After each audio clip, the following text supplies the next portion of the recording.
तो उत्तराखंड बोर्ड के जितने भी स्टूडेंट हैं उनके लिए 2022 का जो आपका फिज़िक्स का पेपर है उसका यहाँ पे सॉल्यूशन मैं लेके आया हूँ। तो आज की वीडियो में हम लोग जो पूरा 2022 का सॉल्यूशन है वो एक बार में एक वीडियो में तो हम नहीं कर पाएंगे क्योंकि बहुत लंबी वीडियो बन जाएगी। तो हम लोग इसको कुछ पार्ट्स में डिवाइड कर रहे हैं। जैसे आज मैं 10 क्वेश्चन आपको सॉल्व कराऊंगा यहाँ पे, ठीक है। इसके बाद इसके अगले पार्ट में आगे क्वेश्चन करेंगे हम लोग और इस तरीके से 2022 का कंप्लीट करेंगे। और सेम इसी तरीके से फिर हम लोग 2021 का भी करेंगे, 2020 का भी करेंगे, ठीक है। 21 का तो पेपर शायद हुआ ही नहीं था, तो 2020 का और उससे पीछे के जो भी पेपर हैं आपके वो सॉल्व करेंगे, ताकि आप लोग जब भी अब 2023 का जो पेपर दें उत्तराखंड बोर्ड का फिज़िक्स का हो गया तो आपको मदद मिले इनसे। और मोस्टली क्वेश्चन जो है वो रिपीट भी होते हैं, तो आप बिल्कुल तैयारी करके जाएँ और आंसर देखें किस तरीके से लिखना है। तो जैसे कि आप देख पा रहे हो यहाँ पे 2022 का पेपर है, ठीक है। कुछ इस तरीके से पेपर आपका आता है। फ्रंट पेपर ये है, 70 नंबर का होता है आपका। 3 घंटे आपको मिलते हैं जिसमें से 15 मिनट पहले आपको पेपर पढ़ने के लिए दिया जाएगा। तो जो स्टूडेंट हैं अभी वो देख रहे हैं वीडियो, तो आप देख सकते हैं कि आपको ये नियतांकों की वैल्यू भी गिवन होगी, ठीक है। तो यहाँ पे फ्रंट पेपर में सब कुछ गिवन है कि इंस्ट्रक्शन क्या है, क्वेश्चन किस तरीके से है। अब हम बढ़ते हैं अपने क्वेश्चन की तरफ। तो पहला क्वेश्चन जैसा कि आप देख पा रहे हो सिंपल क्वेश्चन है। शुरू के 4 जो है वो टिक मार्क क्वेश्चन आते हैं। अब तो न्यूट्रॉन की खोज किसने करी थी, तो 4 ऑप्शन है, टॉमसन, रदरफोर्ड, चैडविक और सोमरफील्ड। तो बहुत सिंपल है, चैडविक होगा। तो यहाँ पे देखो मैंने इसका आंसर लिख रखा है, ठीक है। सारे आंसर बिल्कुल प्रॉपर बोर्ड में जैसे लिखने हैं वैसे ही मैंने लिख रखे हैं आंसर। और कोशिश यही करिए कि आप समझ लो जैसे इमेजिन करो ये बोर्ड की कॉपी है, तो इस तरीके से आपको भी प्रेजेंट करना है, उत्तर लिख के आना है केवल अपना इस तरीके से, ठीक है। नेक्स्ट क्वेश्चन है आप लोगों का चुंबकीय फ्लक्स का एसआई मात्रक। तो वही 4 ऑप्शन दिए हुए हैं, एक तो है वेबर, टेस्ला, हेनरी और फेरेड। तो इसका आंसर क्या होगा, वेबर होगा। तो हमने देखो यहाँ पे प्रश्न नंबर 2 का उत्तर लिख रखा है वेबर, ठीक है। वेबर होता है चुंबकीय फ्लक्स का मात्रक। क्वेश्चन नंबर 3 जो कह रहा है वो कह रहा है निम्नलिखित में से कौन सी विद्युत चुंबकीय तरंग नहीं है। तो विद्युत चुंबकीय तरंग नहीं है, पहला है एक्स किरणें, गामा किरणें, अवरक्त किरणें और बीटा किरणें। तो इसका भी आंसर क्या होगा, बीटा किरणें। बीटा किरणें जो है वो विद्युत चुंबकीय तरंग में नहीं आती। तो देखो तीसरे नंबर का उत्तर भी बीटा किरणें यहाँ पे लिख रखा है, ठीक है। अब हम आगे बढ़ते हैं अपने नेक्स्ट क्वेश्चन की तरफ। तो नेक्स्ट क्वेश्चन भी बहुत सिंपल है, मतलब शुरू के 4 तो बहुत सिंपल दिए थे इन्होंने 2022 में।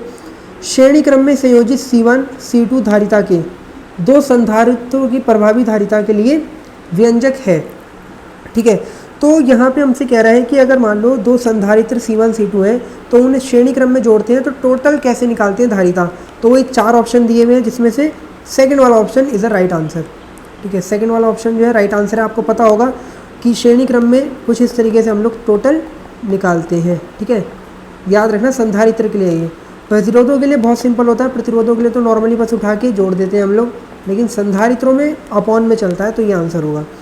अब क्वेश्चन नंबर जो 5 है वो यहाँ मैंने लिख रखा है, ठीक है। तो 1-1 नंबर के सब क्वेश्चन है, आप देख पा रहे होंगे। 8 नंबर के जो 8 क्वेश्चन जो है वो शुरू के वो 1 नंबर के होते हैं, फिर 2-2 नंबर के आपके क्वेश्चन होते हैं। तो 5th क्वेश्चन है सेल के आंतरिक प्रतिरोध से आप क्या समझते हैं। एक चीज़ मैं आपको और बता दूँ, जैसे अब उत्तराखंड बोर्ड के इंग्लिश मीडियम के भी स्टूडेंट होंगे, तो अगर आप चाहते हो कि आपको इंग्लिश में भी सॉल्यूशन कराया जाए तो देखो पहले मैं ये कंप्लीट करा के हिंदी मीडियम का आपका इंग्लिश में भी सॉल्यूशन लेके आ जाऊंगा। बस एक बार कमेंट कर देना इस वीडियो के नीचे ताकि मुझे पता चल जाए कि हाँ आपको ज़रूरत है इसकी। सेल का आंतरिक प्रतिरोध क्या है, इससे आप क्या समझते हैं 1 नंबर में। तो देखो परिभाषा यहाँ पे नोट कर रखी है मैंने, ऐसे ही आपको लिखना है। क्वेश्चन नंबर 5 का उत्तर आंतरिक प्रतिरोध। तो किसी सेल का विद्युत अपघट्य सेल में विद्युत धारा के मार्ग में रुकावट उत्पन्न करता है, इसे सेल का आंतरिक प्रतिरोध कहते हैं, ठीक है। प्रतीक स्मॉल r होता है और मात्रक वही ओम। तो बहुत सिंपल चीज़ है, आपको पता है जैसे हम एक सेल बनाते हैं तो एक सेल के अंदर विद्युत अपघट्य जरूर होगा। विद्युत अपघट्य कुछ भी हो सकता है, जैसे KCl भी हो सकता है, H2SO4 भी हो सकता है। तो वो डिपेंड करता है सेल किस टाइप का है, क्या है सेल। तो वो जो विद्युत अपघट्य है वही सेल के मार्ग में क्या करता है, सेल में जो धारा बह रही है उसके मार्ग में रुकावट उत्पन्न करेगा। आप ऐसे समझ लो जैसे आपको इधर मैं आपको बताता हूँ, ठीक है। आपको मान लो एक सेल मैंने बनाया है, इसमें ये लिक्विड जो है वो विद्युत अपघट्य है और आपको यहाँ से यहाँ जाना है, ठीक है। या किसी चीज़ को यहाँ से यहाँ मान लो धारा है, इसको जाना है। तो अब ये धारा इधर से इधर जब जाएगी तो अपने पास से विद्युत अपघट्य से होकर जाएगी। तो अब ये विद्युत अपघट्य जो है वो इसके मार्ग में रुकावट डाल रहा होगा। तो इसी विद्युत अपघट्य को ही हम लोग सेल का आंतरिक प्रतिरोध बोल देते हैं। ठीक है, ये बात समझ में आई आप लोगों को? तो 1 नंबर की परिभाषा है, तो ये आप कर लेंगे। क्लियर। इसके बाद क्वेश्चन नंबर 6 देखते हैं। क्वेश्चन नंबर 6 कह रहा है लॉरेंज बल क्या है, इसके लिए व्यंजक लिखें। तो लॉरेंज बल और व्यंजक, तो क्वेश्चन नंबर 6 का देखो उत्तर यहाँ पे मैंने लिख रखा है।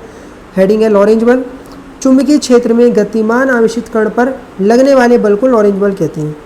ठीक है, मान लो आपने एक चुंबकीय क्षेत्र लगा दिया है, जब पढ़ा होगा आपने चैप्टर नंबर 4 की चीज़ें। तो अब चुंबकीय क्षेत्र में अगर कोई कण मान लो प्लस क्यू है, कुछ भी है, अगर ये गतिमान है तो हमने देखा कि अगर ये चुंबकीय क्षेत्र है तो इसमें किसी कण को हम भेज रहे हैं तो ये इसका पथ कुछ टेढ़ा हो जाता है। टेढ़ा कब होगा? जब इस पर किसी प्रकार का कोई बल लग रहा होगा, तो वो बल जो है वो लॉरेंज बल होता है। आई बात समझ में? तो सिंपल परिभाषा है, गतिमान आवेशित कण अगर चुंबकीय क्षेत्र में है तो उस पर एक टाइप का बल लगता है, चुंबकीय बल, जिसको हम लोग लॉरेंज बल बोलते हैं। लॉरेंज बल का जो फॉर्मूला होता है वो होता है ये F = QVB sin थीटा, जहाँ पे Q जो है वो उस कण का आवेश है और V कण का वेग, B चुंबकीय क्षेत्र, और जो थीटा है वो कोण है B वेक्टर और V वेक्टर के मध्य।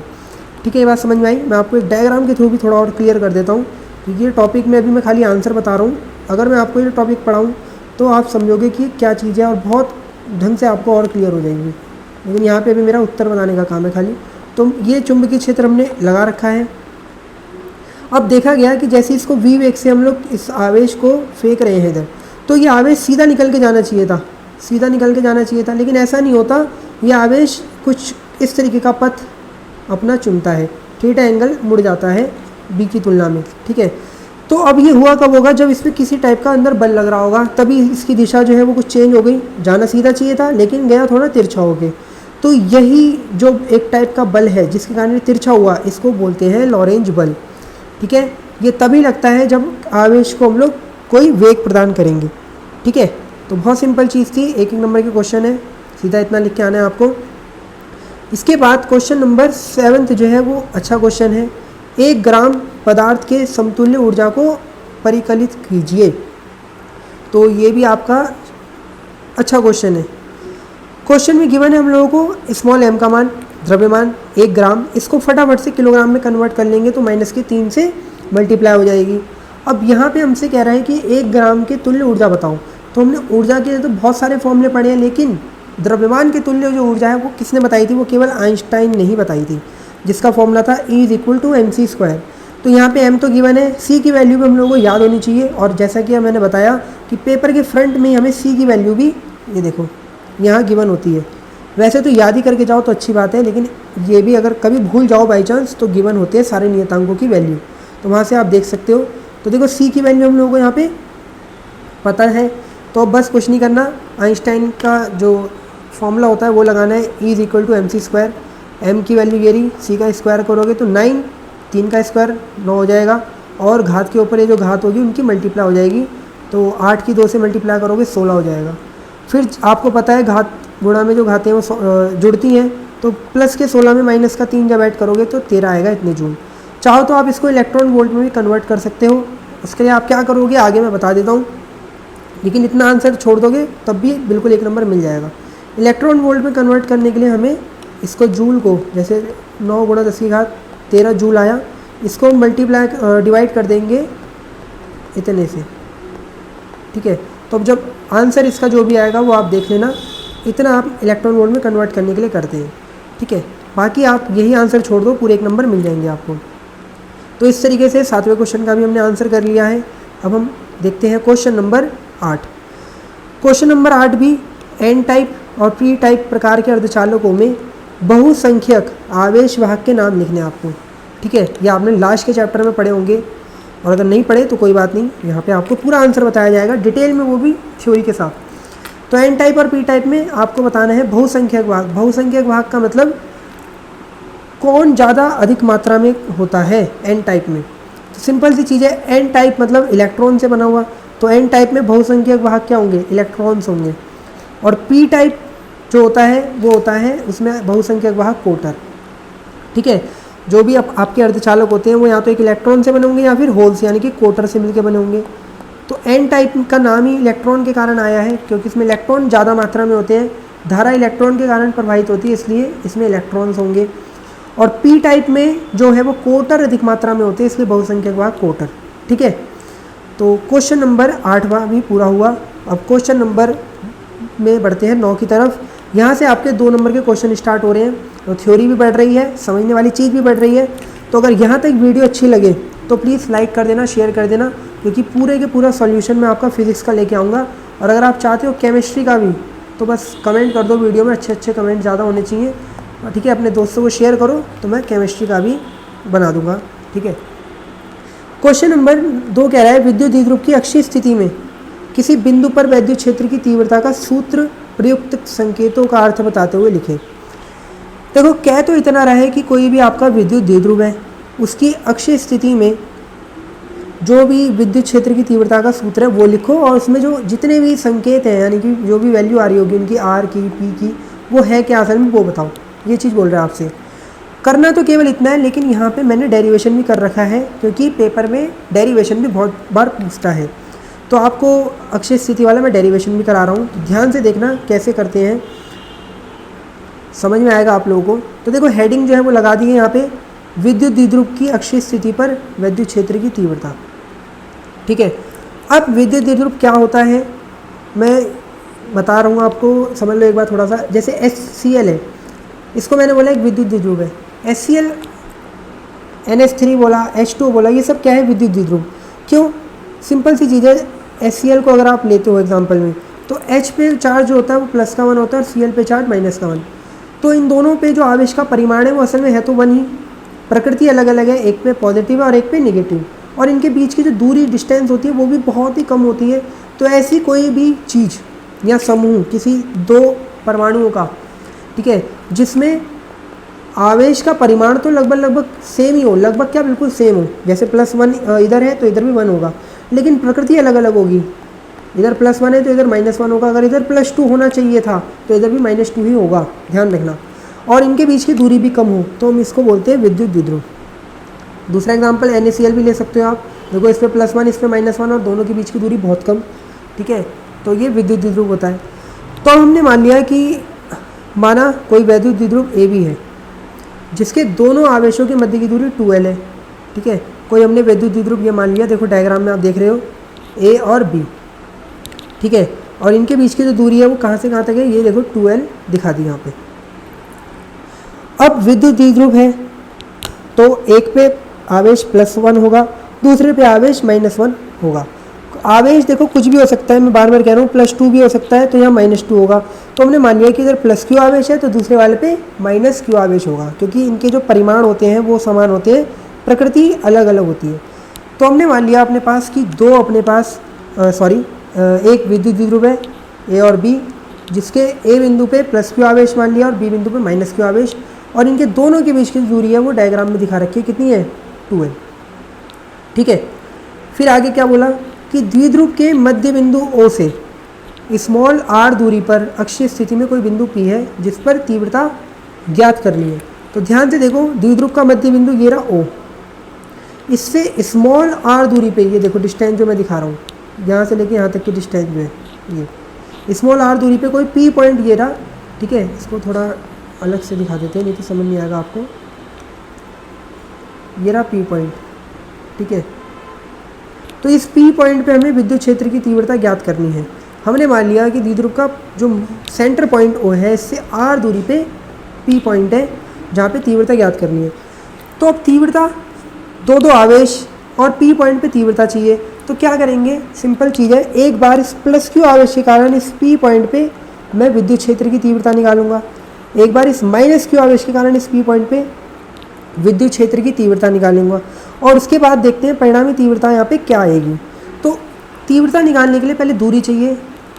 तो देखो, दूरी -Q वाले आवेश की P पॉइंट से जो दूरी होगी वो क्या होगी? r - L होगी। क्यों होगी दूरी? जरा ध्यान से देखो, यहाँ से यहाँ तक की दूरी जिसको मैं कट कर रहा हूँ, ये कितनी दूरी है? ये है स्मॉल r।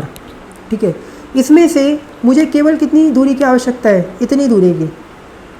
तो मेरे को क्या कैंसिल करनी है? ये दूरी हटानी है। तो देखो, टोटल दूरी यहाँ से यहाँ तक की थी r, इसमें से अगर मैं ये माइनस कर दूँ, मतलब ये L दूरी माइनस कर दूँ, तो मेरे पास इतनी दूरी गिवन हो जाएगी। तो बस वही करा मैंने, टोटल इस r में से ये L दूरी माइनस कर दी, तो इतनी दूरी गिवन हो गई, r - L।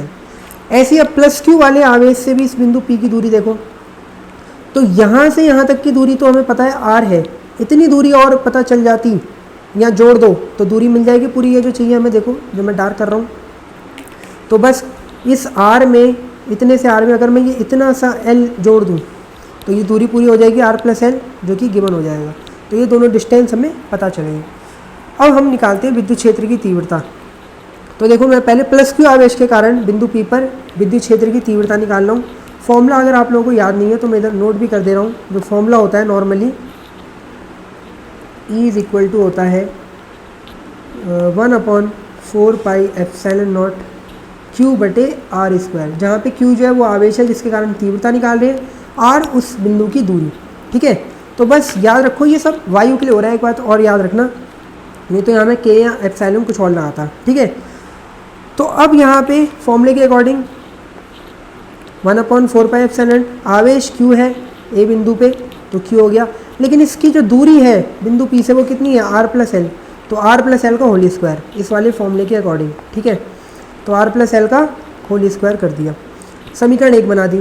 लेकिन विद्युत जो क्षेत्र की तीव्रता होती है वो सदिश राशि है, तो इसकी कोई ना कोई दिशा भी होगी। तो दो चीज़ आप जरूर याद रखना जो मैं अभी आपको बताने जा रहा हूँ।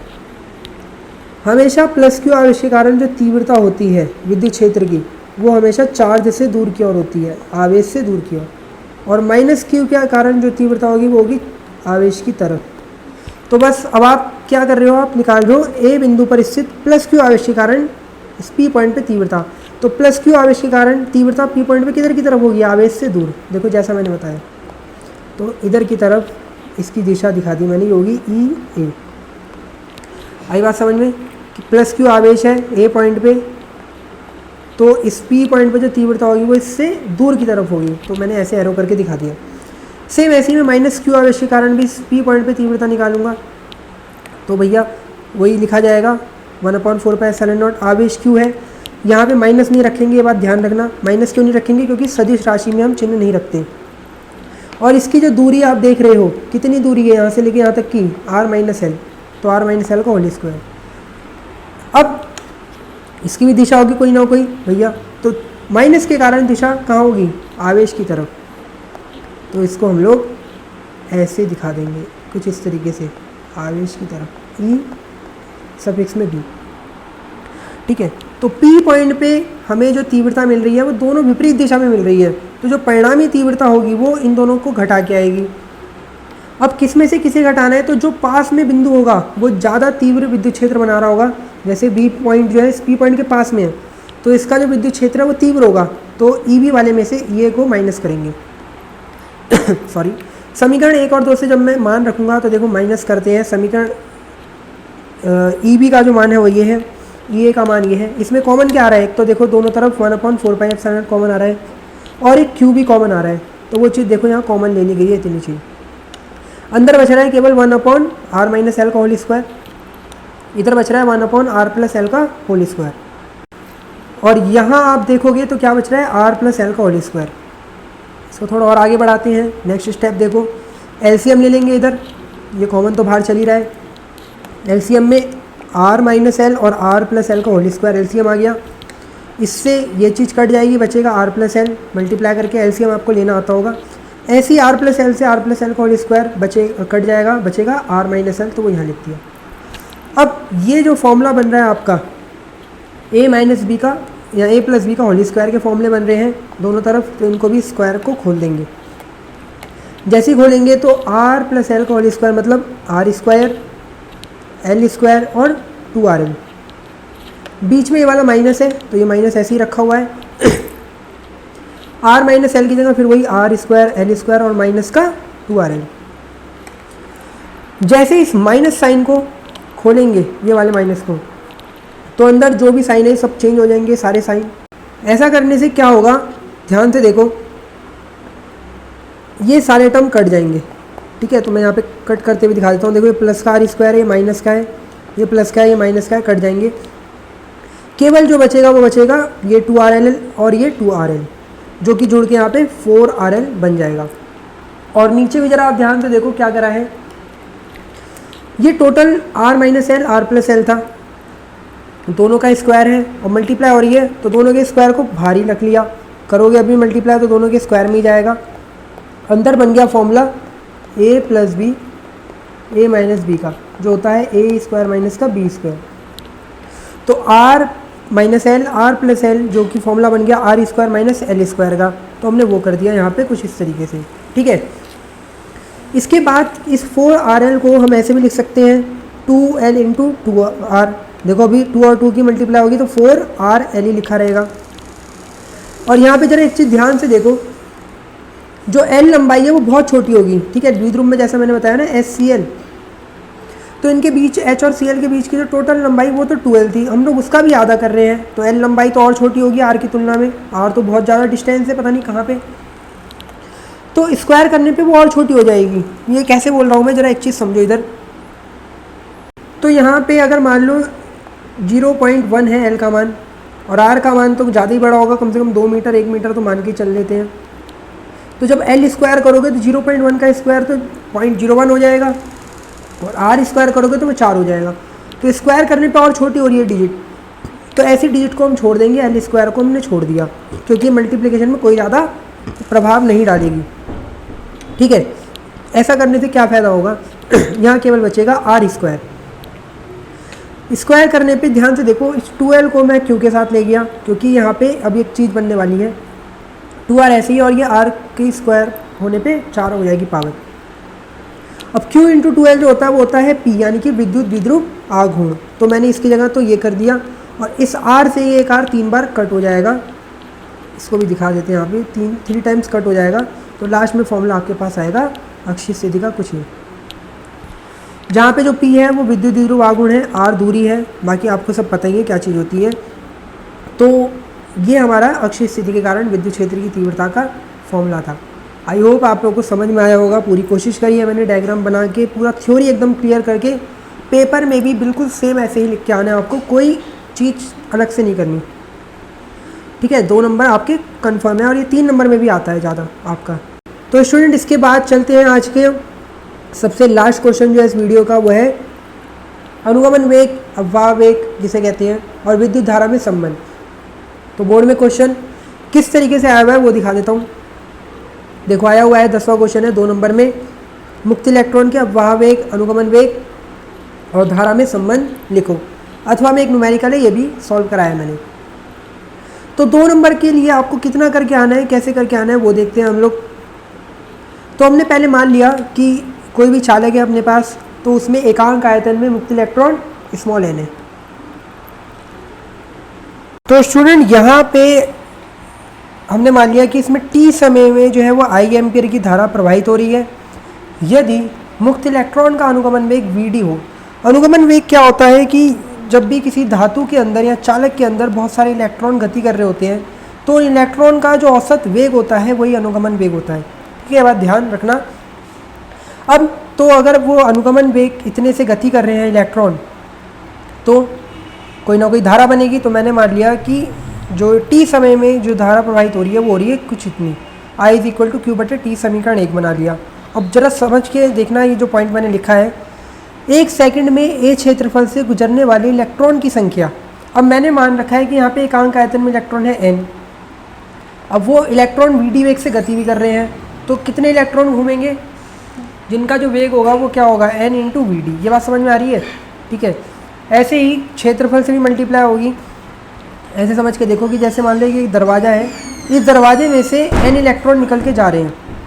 ठीक है, अब ये जब दरवाजे का क्षेत्रफल जितना ज़्यादा होगा उतनी ही ज़्यादा संख्या में इलेक्ट्रॉन के निकलने के चांस होंगे। ये बात समझ पा रहे हो आप? ठीक है, तो इसका मतलब संख्या क्षेत्रफल पर निर्भर कर रही है। दूसरी चीज़ वेग पर भी निर्भर कर रही है। कैसे? अगर इनका वेग बहुत कम होगा तो ये इलेक्ट्रॉन बहुत कम संख्या में बाहर निकल पाएंगे। लेकिन अगर वेग ज़्यादा होगा और आपसे बोल दिया जाए कि 2 मिनट के अंदर अंदर जितने इलेक्ट्रॉन है उनको निकालो, तो ज़्यादा वेग होगा तो ज़्यादा इलेक्ट्रॉन के चांस रहेंगे बाहर निकलने के, बहुत तेज़ी स्पीड से निकल जाएंगे सारे के सारे। तो वेग पे भी निर्भर कर रही है। तो तीनों को मल्टीप्लाई करने पे ही हमें पता चलेगा इलेक्ट्रॉन इतने निकले। ठीक है, तो ऐसे ही t सेकेंड में कितने हो जाएगा, इस पूरे की संख्या की मल्टीप्लाई t से कर दो। ये बात समझ में आई? तो हमें पता चला कि t सेकेंड में इतने इलेक्ट्रॉन निकल रहे हैं बाहर। अब हर एक इलेक्ट्रॉन पे आवेश स्मॉल ही होता है, तो हमारे पास इलेक्ट्रॉन कितने हैं, हमारे पास है इतने इलेक्ट्रॉन, तो उस पर आवेश क्या हो जाएगा, स्मॉल ई से मल्टीप्लाई। तो ये क्यू की वैल्यू आ गई। इस क्यू की वैल्यू को इक्वेशन 1 में जैसे ही रखेंगे टी से टी कट जाएगा और आंसर आ जाएगा हमारा ये। तो बहुत सिंपल था, ठीक है। 2 नंबर में इतना करके आना है, पूरे नंबर क्लियर एकदम मिल जाएंगे आपको, कोई ज़्यादा फालतू नहीं लिख के आना, ठीक है। इसके अथवा में क्वेश्चन गिवन है, क्वेश्चन को सॉरी क्वेश्चन की लैंग्वेज मैं ऐसे ही बता देता हूँ आप लोगों को। क्वेश्चन में कह रहा है एक कोई भी लैंप है जिसका आंतरिक प्रतिरोध इतना है और उस सेल का ईएमएफ 10 वोल्ट है। यदि 0.5 एम्पीयर की धारा बह रही है तो बताओ उसका प्रतिरोध कितना होगा, ठीक है। तो ये चीज़ पूछ रहा है आप लोगों से। तो सिंपल सा फॉर्म 2 नंबर का सवाल है, बहुत सिंपल ही है।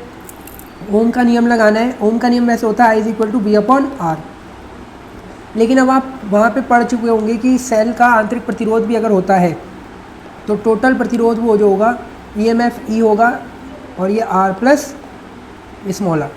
तो भाई इस फॉर्मूले का यूज़ करेंगे हम लोग और देखो मल्टीप्लाई करेंगे, वैल्यू रख के R की वैल्यू आ जाएगी तो इतना होगा। तो ये 10 क्वेश्चन आज 2022 के पेपर के मैंने सॉल्व कराए। वीडियो अच्छी लगे तो लाइक शेयर कर देना, ठीक है। इसके बाद अगले क्वेश्चन करेंगे। तो स्टूडेंट अब हम लोग 11वें क्वेश्चन की तरफ बढ़ते हैं। 11वां क्वेश्चन हमसे कह रहा है कि धातुओं तथा अर्धचालकों की प्रतिरोधकता पर ताप का क्या प्रभाव पड़ता है, और 2 नंबर का क्वेश्चन यहाँ से स्टार्ट है ये। तो देखो यहाँ पे आप लोगों से कह रहा है कि धातुओं पर और अर्धचालकों पर हमें प्रतिरोधकता का क्या प्रभाव पड़ेगा अगर टेम्परेचर को चेंज करेंगे। तो बहुत सिंपल है, सीधे शब्दों में आंसर लिखना है, कोई घुमा फिरा के नहीं है। धातुओं का जो ताप है, ठीक है, धातुओं का ताप बढ़ाने पर प्रतिरोधकता क्या होती है, बढ़ती है, और अर्धचालकों की जो प्रतिरोधकता है वो ताप बढ़ाने पर घटती है। तो इसका ये आंसर आपको लिख देना है, क्लियर। उसके बाद नेक्स्ट क्वेश्चन की तरफ बढ़ते हैं। तो अगला क्वेश्चन है 10 सेंटीमीटर त्रिज्या की किसी कुंडली में जिसमें पास पास सटे 100 फेरे हैं 3.2 एम्पियर की विद्युत धारा प्रवाहित हो रही है, कुंडली के केंद्र पर चुंबकीय क्षेत्र कितना होगा। तो देखो इसमें सबसे पहले क्या होता है, कोई भी न्यूमेरिकल अगर मान लो हमें दे रहा है उसमें हमें गिवन पहले लिखना आना चाहिए कि असल में उसने क्वेश्चन में क्या चीज़ दे रखी है और फिर क्या पूछ रहा है उसके बारे में हम बात करने की कोशिश करेंगे। तो अब जैसा आप लोगों ने क्वेश्चन पढ़ा इसमें पता चला किसने क्या गिवन करा है, त्रिज्या। तो R=10 सेंटीमीटर लिखा। 10 सेंटीमीटर को मीटर में कन्वर्ट करने के लिए 10 की पावर -2 से मल्टीप्लाई कर दी। फेरों की संख्या दे रखी है हमें 100 फेरे हैं, तो इसलिए N=100, और धारा कितनी दे रखी है 3.2, तो यहाँ पे मैंने धारा 3.2 एम्पियर लिख दी। अब गिवन इतना ही था। इसके बाद आपसे जो क्वेश्चन कर रहा है वो कह रहा है कुंडली के केंद्र पर चुंबकीय क्षेत्र कितना होगा। तो बस एक चीज़ याद रखना, पहले गिवन लिखो, सबसे पहले क्या लिखो, गिवन, ठीक है, जो भी हमें गिवन है। उसके बाद क्वेश्चन में जो चीज़ वो आपसे फाइंड करने के लिए कह रहा है, मतलब जो चीज़ आपसे पूछ रहा है, ठीक है, आपको उसका फॉर्मूला दिमाग में आना चाहिए। तो कुंडली के केंद्र पे चुंबकीय क्षेत्र जो है वो कुछ इस तरीके से निकलता है, अगर आपको पता होगा ये N/2R। N यहाँ पे फेरों की संख्या है। तो अब हर चीज़ हमें गिवन है, ठीक है, ध्यान से देखो, यहाँ पे N की वैल्यू 100 गिवन थी और μ0 का जो मान होता है वो अगर आप लोगों को नहीं पता तो मैं बता देता हूँ, 4π×10⁻⁷ होता है। पेपर के बिल्कुल स्टार्टिंग में भी ये सारे नियतांक दिए रहते हैं, तो अगर आपको याद नहीं हो तो वहाँ से चेक कर सकते हो। तो 4π×10⁻⁷ इसकी वैल्यू आ गई। I की जगह 3.2 और 2 और R की जगह ये। जब आप इन्हें सॉल्व करोगे, सॉल्व करके पूरा जो आपका आंसर है वो कुछ इतना आएगा टेस्ला में, ठीक है। सॉल्व करना आप लोगों को आता होगा, तो यहाँ पे कैसे मल्टीप्लाई वगैरह करी ये सब, ये मैं नहीं आपको इतना बता रहा क्योंकि इतनी चीज़ आपको आती होगी। तो इस तरीके से हमें ये क्वेश्चन करना है, क्वेश्चन नंबर हमारा जो 12वां था, ठीक है। इसके बाद हम अगले क्वेश्चन की तरफ बढ़ते हैं। क्वेश्चन 12वां अगर देखो तो बहुत सिंपल क्वेश्चन है, 2 नंबर के लायक है, बहुत ईजी। क्वेश्चन 13वां जरा देखो, ये कह रहा है किसी चल कुंडली गैल्वेनोमीटर को अमीटर और वोल्ट मीटर में कैसे रूपांतरित किया जा सकता है। तो अब यहाँ पे 2 नंबर में हमसे एक अच्छा क्वेश्चन पूछा गया है, तो अधिकतर बच्चे इसको बहुत बड़े बड़े तरीके से करके आने की कोशिश में लगे पड़े होंगे, तो ऐसा नहीं करना। 2 नंबर में आपको बस वर्ड में आंसर लिखना है। तो जैसे मैंने हेडिंग लिखी हुई है, पेपर में भी आप ऐसे ही करके आओगे। गैल्वेनोमीटर को अमीटर में रूपांतरण मतलब किस तरीके से करेंगे, तो लिखा हुआ है देखो, किसी गैल्वेनोमीटर के समांतर क्रम में निम्न प्रतिरोध यानी कि शंट, जो निम्न प्रतिरोध होता है उसे शंट बोलते हैं, को जोड़कर उसे अमीटर में परिवर्तित कर सकते हैं। कहने का मतलब ये है कि अगर आपको किसी गैल्वेनोमीटर को अमीटर में चेंज करना है तो बस आप उसके समांतर क्रम में निम्न प्रतिरोध को जोड़ दो, वो अमीटर में कन्वर्ट हो जाएगा। इसी तरीके से अगला जो है वो है गैल्वेनोमीटर को अगर वोल्ट मीटर में कन्वर्ट करना है तो क्या करोगे, गैल्वेनोमीटर के श्रेणी क्रम में एक प्रतिरोध को जोड़ने पर यह वोल्ट मीटर में परिवर्तित हो जाता है। ठीक है, कोई भी गैल्वेनोमीटर मान लो होगा ये, इसके साथ श्रेणी क्रम में आप बस नॉर्मल तरीके से एक वो जोड़ दोगे प्रतिरोध, तो ये आपका पूरा का पूरा ढांचा जो है वो किस में कन्वर्ट हो गया होगा, वोल्ट मीटर में। और अमीटर में समांतर क्रम में जोड़ते हैं निम्न प्रतिरोध को। ठीक है, तो ये आपका क्वेश्चन नंबर 13वां था। अब हम क्वेश्चन नंबर 14 के ऊपर बढ़ते हैं। तो अब यहाँ पे क्वेश्चन नंबर 14 कह रहा है विद्युत चुम्बकीय तरंगों की अनुप्रस्थ प्रकृति से क्या अभिप्राय है। ठीक है, what is mean by transverse nature of electromagnetic wave. तो यहाँ पे अब आपको 2 नंबर में ये चीज़ पूछ रहा है असल में कि आप क्या समझ पा रहे हो अनुप्रस्थ प्रकृति। तो देखो बहुत सिंपल आंसर लिखा हुआ है, 2 नंबर के लायक बिल्कुल क्लियर कट आंसर है। EM यानी कि विद्युत चुम्बकीय तरंग की अनुप्रस्थ प्रकृति से अभिप्राय है कि विद्युत चुम्बकीय तरंग में विद्युत तथा चुंबकीय क्षेत्र तरंग संचरण की दिशा के लंबवत होते हैं। ठीक है, अगर आपको पता होगा अनुप्रस्थ का मतलब क्या होता है, तो 2 तरीके की तरंग होती है, एक तो होती है अनुदैर्ध्य और एक होती है अनुप्रस्थ। अनुदैर्ध्य में जो कंपन होते हैं वो तरंग संचरण की दिशा में होते हैं यानी कि समांतर, लेकिन जो अनुप्रस्थ होती है उसमें जो है वो लंबवत होते हैं कुछ इस तरीके से। ठीक है, तो अब जो विद्युत चुम्बकीय तरंग होती है वो अनुप्रस्थ प्रकृति की होती है, तो वो कह रहे हैं कि इसका मतलब बताओ, तो कैसे होगी ये, तो वही आपको बताया गया है कि EM तरंग की अनुप्रस्थ प्रकृति का मतलब ये है कि विद्युत चुम्बकीय तरंग में जो विद्युत और चुंबकीय क्षेत्र जो होते हैं वो तरंग संचरण के लंबवत होंगे। तो वो यहाँ पे डायग्राम के थ्रू देखो बता भी रखा है। ठीक है, अगर मैं बोल रहा हूँ कि तरंग जो है इस दिशा में भाग रही है, ये तरंग संचरण की दिशा है, और 90 डिग्री पे एक विद्युत क्षेत्र लगा हुआ है E ऊपर, और इधर 90 डिग्री पे यानी कि ZX जो है वहाँ पे एक चुंबकीय क्षेत्र भी लगा हुआ है। तो कुछ इस तरीके से डायग्राम ये तरंग भाग रही होंगी कुछ ये। ठीक है, ये हमें ये क्या शो कर रहे हैं कि देखो यहाँ पे 90 डिग्री पे ऊपर E है और ठीक इसी 90 डिग्री पे क्या है, B है, और ये 90 डिग्री पे सीधा आगे जा रही है। तो बस इतना आप कर दोगे, 2 नंबर फिक्स आपके हो जाएंगे। ठीक है, नेक्स्ट क्वेश्चन की तरफ बढ़ते हैं, क्वेश्चन नंबर 15वां। अगर यहाँ तक आपको हमारी वीडियो अच्छी लग रही हो तो प्लीज़ लाइक करें, चैनल को सब्सक्राइब कर देना और कमेंट करके बताना कि अगर आपको ऐसे ही केमिस्ट्री के ऊपर अगर वीडियो चाहिए हिंदी मीडियम के लिए तो ज़रूर मुझे बताएं, तो मैं आगे उनकी वीडियो बना दूंगा। और इंग्लिश मीडियम के भी हमारे उत्तराखंड बोर्ड के जो स्टूडेंट हैं अगर वो चाहते हैं कि इंग्लिश में इसका सॉल्यूशन, तो मुझे कमेंट करके बता देना। ठीक है, मैं सब बना दूंगा ये, लेकिन कमेंट जरूर करना तभी पता चलेगा। 15वां क्वेश्चन पढ़ो। ये कह रहा है किसी 20 सेंटीमीटर फोकस दूरी का कोई उत्तल लेंस है, उसके संपर्क में 30 सेंटीमीटर फोकस दूरी के अवतल लेंस के संयोजन से बने संयुक्त लेंस की फोकस दूरी क्या होगी। तो क्वेश्चन में असल में हमसे ये बोल रहा है कि एक 20 सेंटीमीटर फोकस दूरी का उत्तल लेंस है, इसके संपर्क में हमने एक 30 सेंटीमीटर का फोकस दूरी का अवतल लेंस रख दिया, वो भी संयोजन कर दिया इन दोनों का, मतलब एक उत्तल लेंस होगा और एक अवतल लेंस होगा, इनका संयोजन कर दिया, इनको ऐड कर दिया दोनों को। तो कह रहा है कि बताओ इनकी संयुक्त फोकस दूरी क्या होगी। तो बहुत सिंपल चीज़ है, यहाँ पे हमें पहले गिवन है उत्तल लेंस की फोकस दूरी, तो F1 इज इक्वल टू मैंने 20 सेंटीमीटर लिख दिया। उत्तल लेंस की अगर याद होगा फोकस दूरी पॉजिटिव होती है। ऐसे ही ये कह रहा है इसके साथ एक 30 सेंटीमीटर फोकस दूरी का एक अवतल लेंस जोड़ दिया, तो अवतल लेंस की फोकस दूरी माइनस की होती है, तो इसलिए माइनस से दिखा दिया हम लोगों ने। अब संयोजन की फोकस दूरी कितनी होगी, क्योंकि क्वेश्चन में कह रहा है कि इनको हमने क्या कर दिया, इन दोनों का संयोजन कर दिया। तो अब आपको पता होना चाहिए संयोजन की फोकस दूरी क्या होती है, वो होता है फॉर्मूला ये 1/f is equal to 1/f1 plus 1/f2। तो F1 की जो वैल्यू है 1/20 मतलब 20 है, F2 की वैल्यू है माइनस का 30। तो जब इसको सॉल्व करेंगे ये माइनस जो है वो इधर आ जाएगा, ये वाला माइनस, LCM 60 आएगा। सॉल्व करके फोकस दूरी कितनी आएगी, 60 सेंटीमीटर पॉजिटिव। ठीक है, तो ये आपका बहुत सिंपल आंसर था 15वें का 2 नंबर का। तो अब देखो 2022 में किस किस तरीके के क्वेश्चन आए हुए हैं, आप खुद अंदाज़ा लगाओ। हालांकि ये 2 नंबर की चीज़ें लेकिन ईजी है। ठीक है, कोई ऐसी भारी भरकम चीज़ नहीं अभी तक पूछी गई। अब इसके अथवा में अगर मान लो आपसे ये न्यूमेरिकल भी नहीं हो रहा, तो इसके अथवा में एक क्वेश्चन चॉइस में दिया हुआ है आपको कि लेंस की क्षमता का सूत्र मात्रक लिखो और 50 सेंटीमीटर फोकस दूरी का उत्तल लेंस की क्षमता क्या होगी। ठीक है, तो लेंस की क्षमता क्या होती है असल में, यहाँ पे फिर आपको बताया जा रहा है कि लेंस की फोकस दूरी के व्युत्क्रम को लेंस की क्षमता कहते हैं। कोई भी लेंस है, ठीक है, इसकी जो भी फोकस दूरी होगी उसके ही उल्टे को हम लोग क्या बोलते हैं, लेंस की क्षमता, यानी कि 1/p। P से प्रकट करेंगे इसे। मात्रक जो होता है वो क्या होता है, डायोप्टर यानी कि डी से शो करते हैं। तो लेंस की क्षमता P is equal to 100/f और सेंटीमीटर में, और अगर मीटर की बात कर रहे हो तो 1/f हो जाएगा। ठीक है, तो अब इसके न्यूमेरिकल पे आते हैं। न्यूमेरिकल में देखो मैंने जिस तरीके से आपको कर रखा है, आप पेपर में अगर ऐसे ही करके आओगे देखो ढंग से कितना, तो देखना आपको एक अच्छे नंबर मिलने के चांस होंगे और काम भी सही से होगा, अच्छा लगेगा देखने में। बोर्ड में ऐसे ही करके आओ, बहुत अच्छा होगा।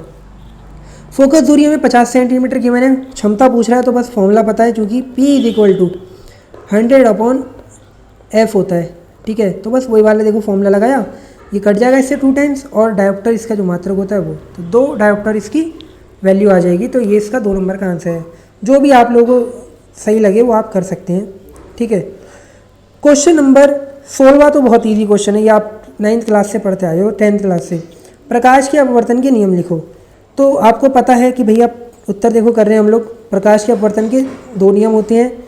पहला, आपतित किरण, अपवर्तित किरण तथा आपतन बिंदु पर खींचा गया अभिलंब, तीनों एक ही तल में होते हैं। कहने का मतलब क्या है, देखो यहाँ पे डायग्राम को देखो, ये आपकी आपतित किरण है। ठीक है, ये आपकी अपवर्तित किरण है जो नीचे जा रही है, और ये आपतन बिंदु पे खींचा गया लंब होता है। तो ये तीनों के तीनों एक ही तल, ये वाला तल जो दिख रहा है ये इसी तल पे होंगे। पहला नियम ये हमसे बोलता है।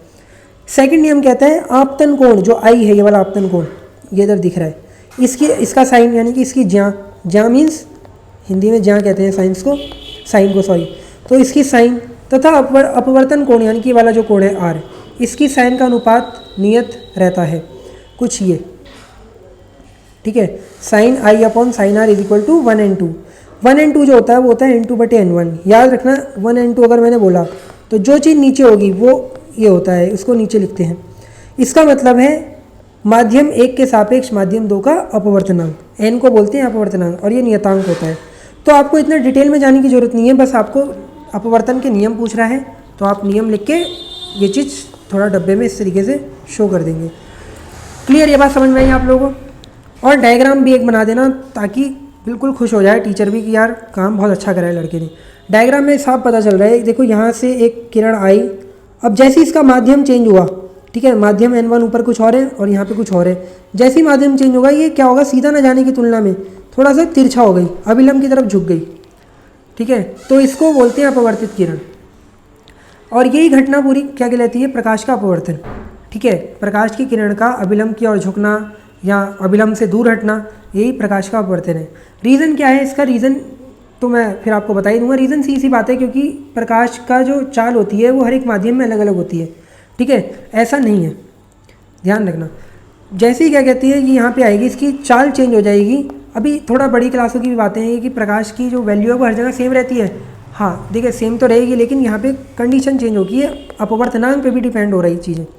ठीक है, तो बस समझ लो माध्यम चेंज हुआ तो उसका वेग चेंज होगा, वेग चेंज होगा तो वो अपनी दिशा थोड़ी देर के लिए चेंज करेगी। ठीक है, तो यहाँ पे ये आपको पता होना चाहिए। इसके बाद 17वां क्वेश्चन फटाफट से देखते हैं। द्रव्य तरंगे क्या हैं, द्रव्य तरंगों के लिए डी ब्रॉगली समीकरण, और फिर ये 2 नंबर का। तो सिंपल सी चीज़ें यहाँ पे, पहले आपसे द्रव्य तरंगे पूछ रहा है, फिर तरंग दैर्ध्य के लिए डी ब्रॉगली संबंध भी पूछ रहा है। तो द्रव्य तरंगे क्या होती हैं पढ़ लो एक बार। कोई भी गतिमान सूक्ष्म कण जैसे इलेक्ट्रॉन और प्रोटॉन आदि से संबंधित तरंग को द्रव्य तरंग कहते हैं, यानी कि डी ब्रॉगली तरंग कहते हैं।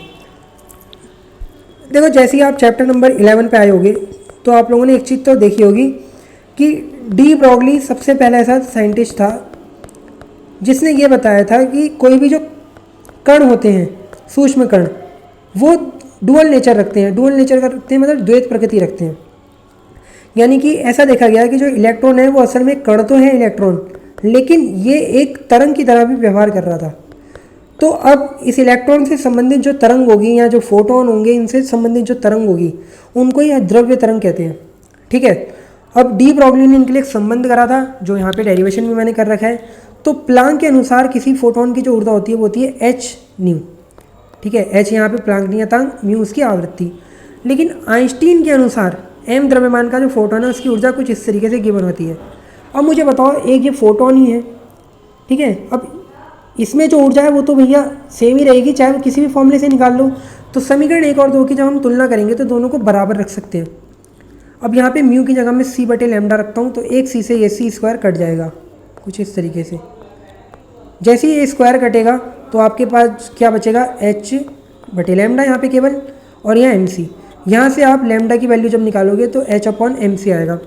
अब सी जो है वो तो फोटोन का, भैया फोटोन इतनी स्पीड से चलता है, सी की स्पीड से, प्रकाश की चाल, लेकिन कोई भी गतिमान कण होगा ये उसके लिए भी वैलिड है। तो कोई गतिमान कण जो है वो वी की स्पीड से चल रहा होगा, तो मैं एम सी की जगह वी रख सकता हूँ, और एम वी जो होता है वो होता है संवेग। तो बस lambda is equal to H upon P, यानी कि ये जो डब्बे में पैक कर रखी है ये डी ब्रॉगली तरंग दैर्घ्य होती है, और ये संबंध आया था। ठीक है, इजी तरीके से आपको मैंने शो कराया ये किस तरीके से करना है। देखो हवा भी इतनी अच्छी चल रही है कि दरवाज़ा अपने आप ऐसे ऐसे हो रहा है, और मौसम लग रहा है बाहर का थोड़ा चेंज हो रहा है। तो अभी यहाँ पे अब नेक्स्ट क्वेश्चन हम देखते हैं। अच्छा मौसम हो रहा है बाहर का। नाभिकीय विखंडन तथा नाभिकीय संलयन में उदाहरण सहित अंतर स्पष्ट करो। तो अब ये भी 2 नंबर का है। यहाँ पे मैं आपको क्यों नंबर बार बार बोल रहा हूँ, देखो नंबर के हिसाब से क्वेश्चन को करना सही रहता है। आपसे 2 नंबर में वो 2 चीज़ पूछ रहा है, नाभिकीय विखंडन और नाभिकीय संलयन। ठीक है, इन दोनों में क्या अंतर है, तो दोनों की एक एक परिभाषा और उदाहरण भी लिखना है। ठीक है, अंतर स्पष्ट करो उदाहरण से, तो बस उदाहरण देंगे और परिभाषा लिखेंगे। तो नाभिकीय विखंडन, नाभिकीय विखंडन वह प्रक्रिया है जिसमें एक भारी नाभिक एक न्यूट्रॉन का प्रग्रहण करके, मतलब एक न्यूट्रॉन को ग्रहण करता है, तुलनीय द्रव्यमान के 2 हल्के नाभिकों में टूट जाता है। ठीक है, क्या होगा, कोई भी एक पदार्थ है, मान लो ये एक न्यूट्रॉन को अपने अंदर ग्रहण करेगा, एन न्यूट्रॉन।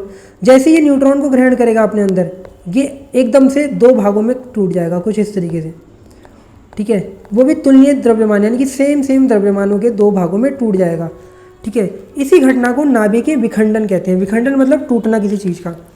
ठीक है, तो अब यहाँ पे एक एग्जाम्पल भी दिया हुआ है नाभिकीय विखंडन का, कि यूरेनियम होता है, देखो थोड़ा जूम कर देता हूँ, यूरेनियम 92U235। ठीक है, ये इस तरीके से यूरेनियम है, ये कि न्यूट्रॉन को ग्रहण करेगा तो 2 बेरियम और क्रिप्टन इसमें कन्वर्ट हो जाएगा और बहुत सारी ऊर्जा निकलेगी। तो ये हमारा नाभिकीय विखंडन होता है। ठीक है, तो अब नाभिकीय विखंडन समझ में आ गया। अब संलयन क्या होता है, इसकी बिल्कुल उल्टी चीज़ होती है, तो इसको भी पढ़ लो। जब 2 नाभिक अति उच्च चाल से गति करते हुए परस्पर संयुक्त होकर एक भारी नाभिक बनाते हैं तो इस प्रक्रिया को नाभिकीय संलयन कहते हैं। मीन्स क्या है इसका मतलब ये है कि अब क्या हुआ, 2 नाभिक थे और बहुत ही उच्च चाल से गति कर रहे थे और एकदम से संयुक्त हो गए। मान लो एक ये इधर से आया, एक ये इधर से आया, कोई भी 2 नाभिक होंगे और ये बड़ी तेज़ स्पीड से आते आते एक हो गए। ठीक है, इनका संलयन हो गया, मतलब जुड़ गए एक दूसरे से। तो जुड़ के ये एक भारी नाभिक बनाएंगे, इसी को हम लोग नाभिकीय संलयन कहेंगे। संलयन मतलब जुड़ के किसी चीज़ का बनना। तो एग्जाम्पल है जैसे 2 ड्यूट्रॉनों को संलयित करके एक ट्राइटॉन बनाया जा सकता है। ठीक है, ड्यूट्रॉन के 2 कण लिए, इनको जोड़ के एक ट्राइटॉन 1H3 में कन्वर्ट कर दिया और इसमें बहुत भारी ऊर्जा निकलती है। नाभिकीय विखंडन से भी ज़्यादा तगड़ी ऊर्जा नाभिकीय संलयन में निकलती है, जिसका हम लोग हाइड्रोजन बम बनाने में भी यूज़ करते हैं।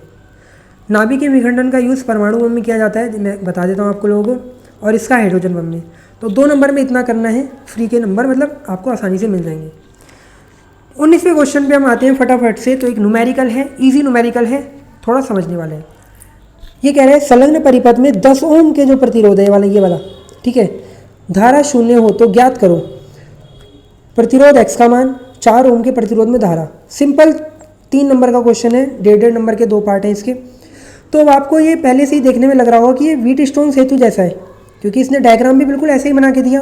अब व्हीटस्टोन सेतु जैसा है, लेकिन है कि नहीं है ये कंफर्म कैसे हो रहा है, ये कंफर्म हो रहा है, इसने देखो जो ये लाइन लिखी है कि 10 ओम, यानी कि ये वाला जो बीच वाला है इसमें धारा 0 है। तो अब अगर आपको याद होगा व्हीटस्टोन सेतु में कुछ ऐसा ही चतुर्भुज बनाते थे, और अगर बीच वाले में कोई धारा नहीं बहती थी तो हम कहते थे व्हीटस्टोन सेतु की संतुलन की अवस्था है। तो हम कह सकते हैं चूँकि 10 ओम वाले प्रतिरोध में कोई धारा नहीं बह रही, तो ये क्या है, एक संतुलित व्हीटस्टोन सेतु है। संतुलित व्हीटस्टोन सेतु है तो अब क्या होगा, संतुलित व्हीटस्टोन सेतु है तो अब क्या होगा, हम कह सकते हैं कि जो प्रतिरोधों का अनुपात होता है, यानी कि ये वाला प्रतिरोध बटे ये वाला प्रतिरोध, ये बराबर होगा इन दोनों प्रतिरोधों में, ये आपको याद होना चाहिए। तो 3/6 बराबर x/12, यहाँ से x का मान आ जाएगा बहुत ईजी तरीके से। ठीक है, अब नेक्स्ट पार्ट की तरफ बढ़ते हैं इसके हम लोग। जब इसके नेक्स्ट पार्ट की तरफ हम लोग अब बढ़ रहे हैं तो वो क्या कह रहा है हमसे, 4 ओम के प्रतिरोध में धारा बोल रहा है, कितनी होगी ये बताओ। तो अब 4 ओम के प्रतिरोध में धारा, यानी कि ये वाला ओम का प्रतिरोध। तो अब देखो सबसे पहले तो हमें इस पूरे सर्किट को सॉल्व करना पड़ेगा, यानी कि इसके तुल्य प्रतिरोध निकालने पड़ेंगे। तो आपको पता है व्हीटस्टोन सेतु में अगर इसमें कोई धारा नहीं बह रही, ठीक है, ध्यान से देखना, तो ये वाला डायरेक्ट इससे जुड़ रहा होगा, यानी कि बीच में कोई ये जा ही नहीं रहा, सिस्टम ही नहीं है ऐसा। तो जब ये डायरेक्ट जुड़ रहा होगा इसकी प्लेट से प्लेट, तो हम कह सकते हैं 3 ओम और 6 ओम का प्रतिरोध कौन से क्रम में, श्रेणी क्रम में। तो वही यहाँ पे देखो लिखा गया है कि 3 ओम और 6 ओम का प्रतिरोध श्रेणी क्रम में, तो इनका तुल्य प्रतिरोध जो आएगा वो आएगा, नॉर्मल जोड़ देंगे 3 + 6 9, ठीक है। ऐसे ही हम कह सकते हैं ये x वाला और ये वाला डायरेक्ट प्लेट से प्लेट जुड़ रही होगी, क्योंकि बीच में तो कोई धारा जा नहीं रही इधर, तो ये भी श्रेणी क्रम में है। तो वही लिखा है यहाँ पे क्या कि x और 12 ओम परस्पर श्रेणी क्रम में है, ठीक है। ये बात समझ में आई आपको। तो अब यहाँ पे इनका भी जो तुल्य प्रतिरोध है वो कितना हो जाएगा, x + 12 श्रेणी क्रम में, नॉर्मल जोड़ देंगे, x का मान ऊपर निकाल सकते हैं, 6 + 12 18 हो जाएगा ये चीज़, ठीक है। अब ध्यान देखो, ये दोनों एक हो गए जुड़ के, ऐसे ये दोनों एक हो गए जुड़ के।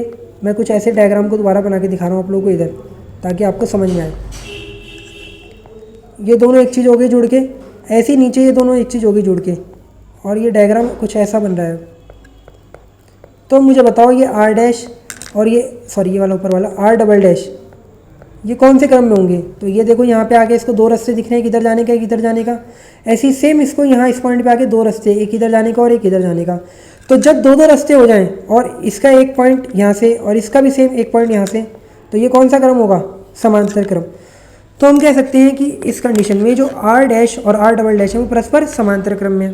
तो उसका फॉर्मूला जो होता है वो 1/r ट्रिपल डैश बोल दिया, 1/9 + 1/18 सॉल्व करके जब थोड़ा पलटोगे इसको 6 आ जाएगा। तो अब ये टोटल 6 वाला सॉरी आ गया, ये टोटल 6 ओम इसके साथ 4 ओम वाले के साथ कौन से क्रम में होगा, सीधी बात है भैया, यहाँ से अभी डायरेक्ट जुड़ रहा होगा ये पूरा का पूरा एक बन के श्रेणी क्रम में। तो टोटल प्रतिरोध जो आएगा वो 10 ओम आएगा। देखो इस वाले 6 को R ट्रिपल डैश को 4 ओम को जोड़ दिया डायरेक्ट, तो 10 ओम। तो मुझे टोटल प्रतिरोध पता चल गया। टोटल मुझे V गिवन है, 5 वोल्ट की बैटरी लगी पड़ी है, तो मैं धारा I निकाल सकता हूँ इस वाले फॉर्मूले से, I = V/R। तो 5/10 करके 0.5 एम्पियर की धारा आ जाएगी। यही धारा ध्यान से देखो इस डायग्राम में, ये 0.5 एम्पियर की धारा यहाँ दे रहा है, तो 4 ओम में कौन सी धारा जाएगी, ये 0.5 एम्पियर। तो हम कह सकते हैं 4 ओम में धारा भी 0.5 एम्पियर होगी। तो बहुत इजी क्वेश्चन था, किसी भी तरीके का ऐसा नहीं था कि मतलब हार्ड हो या बहुत सोचना पड़ रहा हो, ठीक है। अगर आप लोगों को समझ में नहीं आया तो मुझे कमेंट जरूर कर देना, दोबारा मैं आपको समझा दूंगा एक और अलग से वीडियो बना के। लेकिन इजी चीज़ है, देखो समझ में आनी चाहिए। नेक्स्ट क्वेश्चन नंबर 20 की तरफ बढ़ रहे हैं हम लोग, ठीक है। क्वेश्चन नंबर 20 सॉरी ये इसके अथवा में है क्वेश्चन, तो हम अथवा वाले क्वेश्चन की तरफ बढ़ रहे हैं। किरचॉफ के नियमों को लिखिए और परिपथ आरेख बनाकर समझाओ। तो बहुत देखो समझने वाली चीज़ है, किरचॉफ के नियम 3 नंबर में यहाँ पे आए हैं। तो किरचॉफ के नियम कैसे थे आपको पता होगा कि जटिल विद्युत परिपथ को हल करने के लिए किरचॉफ ने अपने 2 नियम दिए। पहला नियम जिसको संधि का नियम भी कहते हैं, तो ये नियम क्या था, ध्यान से पढ़ते हैं इसको जरा। किसी विद्युत परिपथ में संधि पर मिलने वाली सभी धाराओं का बीजगणितीय योग 0 होता है। मीन्स क्या है, देखो डायग्राम में पता चलेगा। इसने बोला कि अगर कोई भी संधि पे धाराएं मिल रही हैं बहुत सारी, मान लो ये एक संधि है, ये एक संधि तो होगी जिसपे बहुत सारी चीज़ें धाराएं मिल रही हैं, तो इस संधि पे मिलने वाली सभी धाराओं का जो योग है वो हमेशा 0 के बराबर होगा, वो भी बीजगणितीय योग, यानी कि चिन्ह का मान रखेंगे हम लोग, ठीक है। तो अब चिन्ह परिपाटी का है, चिन्ह परिपाटी का मतलब कैसे चिन्हों का यूज़ करेंगे या नियम को कैसे लगाएंगे। तो आपको ऐसे ही करके आना है पेपर में, ताकि देखने में भी अच्छा लगे और टीचरों को लगे कि इसे बहुत कुछ नॉलेज है। संधि की ओर आने वाली धाराओं को धनात्मक लेंगे, या आपको याद भी करना है। संधि से दूर जाने वाली धारा को ऋणात्मक लेते हैं, ठीक है। जो संधि की ओर आ रही है उनको प्लस लेना है और दूर जाने वाली को माइनस। तो उदाहरण के लिए मैंने एक डायग्राम बनाया है। संधि यहाँ पे ये O है, ये कुछ धाराएं आ रही है, I1 I2 जा रही है, I3 जा रही है, I4 आ रही है और I5 भी जा रही है। तो संधि O पे मैं कह सकता हूँ नियम नंबर 1 से, यानी कि किरचॉफ का ये वाला नियम जो है कि जो धारा संधि की ओर आ रही है, जैसे अब ये I1 जो है वो संधि की ओर आ रही है, तो जो आ रही होंगी उनको प्लस लेंगे। तो देखो I1 को मैंने प्लस लिया, बीच में इनको जोड़ा। I2 धारा संधि से दूर जा रही है, देखो एरो इधर की तरफ है, तो जो धारा दूर जा रही है उसको माइनस से लेंगे, तो देखो यहाँ पे -I2 लिया। ऐसी I3 भी दूर जा रही है तो माइनस का I3। I4 जो है वो पास में आ रही है, संधि के एरो देखो किधर की तरफ है, संधि की ओर, तो इसको प्लस का, लेकिन I5 फिर माइनस का। तो जो भी दूर जा रहे हैं उनको माइनस का लिया ये वाले, और जो पास में आ रहे हैं उन्हें प्लस का लिया। तो जब माइनस वाले ये सारे इधर जाएंगे तो प्लस के हो जाएंगे। तो यहाँ पे ऐसा भी देखने को मिल रहा है ना, I1 I4 यानी कि संधि की ओर आने वाली धारा थी, और I2 I3 I5 संधि से दूर जाने वाली धारा। तो हम पूरे किरचॉफ के प्रथम नियम को ऐसे डिफाइन कर सकते हैं और एक एग्जांपल दे सकते हैं। समझ में आया ये नियम? ठीक है, ये चिन्ह परिपाटी याद रखना और ये लगाना भी आना चाहिए। दूसरा नियम पाश का नियम होता है। ये कह रहा है किसी परिपथ में प्रत्येक बंद पाश के विभिन्न खंडों में बहने वाली धाराओं के संगत प्रतिरोधों का गुणनफल होगा। बीजगणितीय योग उस बंद पाश में ईएमएफ के बीजगणितीय योग के बराबर होता है। ठीक है, लैंग्वेज थोड़ी सी शायद हार्ड लग रही होगी अभी आप लोगों को, लेकिन एक बार जब समझ में आ जाएगी ईजी लगेगी। फॉर्मूला को देखो, फॉर्मूला क्या कह रहा है? फॉर्मूला कह रहा है कि कोई भी बंद परिपथ है, ठीक है, उसके बंद पाश में जो भी धारा बह रही है और वो जिस प्रतिरोध में बह रही है उनका क्या कर दो, बीजगणितीय योग कर लो। ठीक है, एक बार फिर बता रहा हूँ, जो भी धारा बह रही है और वो जिस प्रतिरोध में बह रही है, मीन्स मान लो आई धारा आर प्रतिरोध में बह रही है, तो इनका बीजगणितीय योग करो, वो बराबर होगा उस पाथ में यानी कि उस परिपथ में या पाश में लगे कुल विद्युत वाहक बल के। तो sigma I R is equal to sigma E, ये किरचॉफ का सेकंड नियम, वोल्ट का नियम होता है। आई बात समझ में? अब इसको निकालने की क्या चिन्ह परिपाटी हो रही है, जरा ध्यान से देखना। देखो, धारा की दिशा में चलने पर धारा व संगत प्रतिरोध का गुणा धनात्मक लिया जाएगा।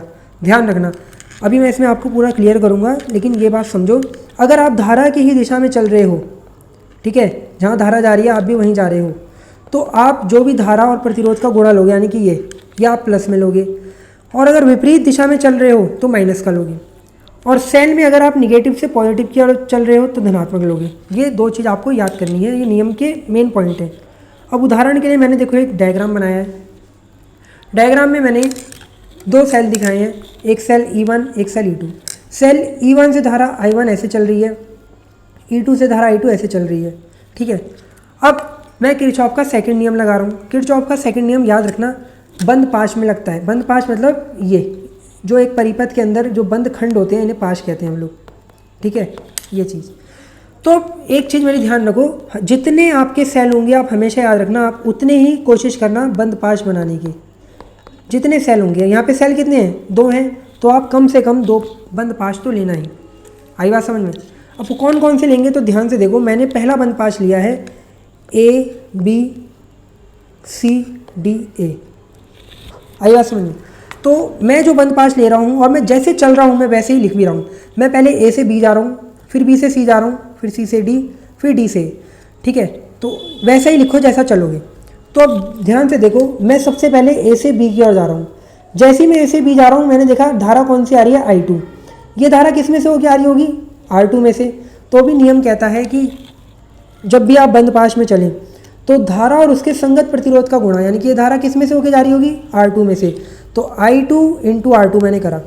अब आप चल रहे हो A से B की तरफ, लेकिन धारा जा रही है उल्टी, धारा देखो इधर जा रही है, तो आप कैसा लोगे इसका मान? माइनस का। समझ में आई ये चीज़? क्लियर हुई? ठीक है, आप जा रहे हो A से B की ओर ऐसे, लेकिन धारा उल्टी जा रही है। ठीक है, तो धारा उल्टी जा रही है तो इसका मतलब आप माइनस साइन लोगे। फिर B से C की तरफ गए, कोई प्रतिरोध नहीं, कोई धारा नहीं, मतलब यहाँ धारा तो होगी लेकिन प्रतिरोध नहीं कोई। C से D की ओर गए तो देखा R1 प्रतिरोध आ रहा है और इसमें धारा कौन सी आई होगी? ये I1। ठीक है, तो फटाफट गुणा कर लिया I1 इंटू R1, ये चीज़। अब ये प्लस लेंगे या माइनस? तो ध्यान से देखो, आप C से D की ओर जा रहे हो तो क्या धारा भी वहीं जा रही है? हाँ, धारा भी देखो सेल ऐसे ही दे रहा है, तो हम लेंगे पॉजिटिव।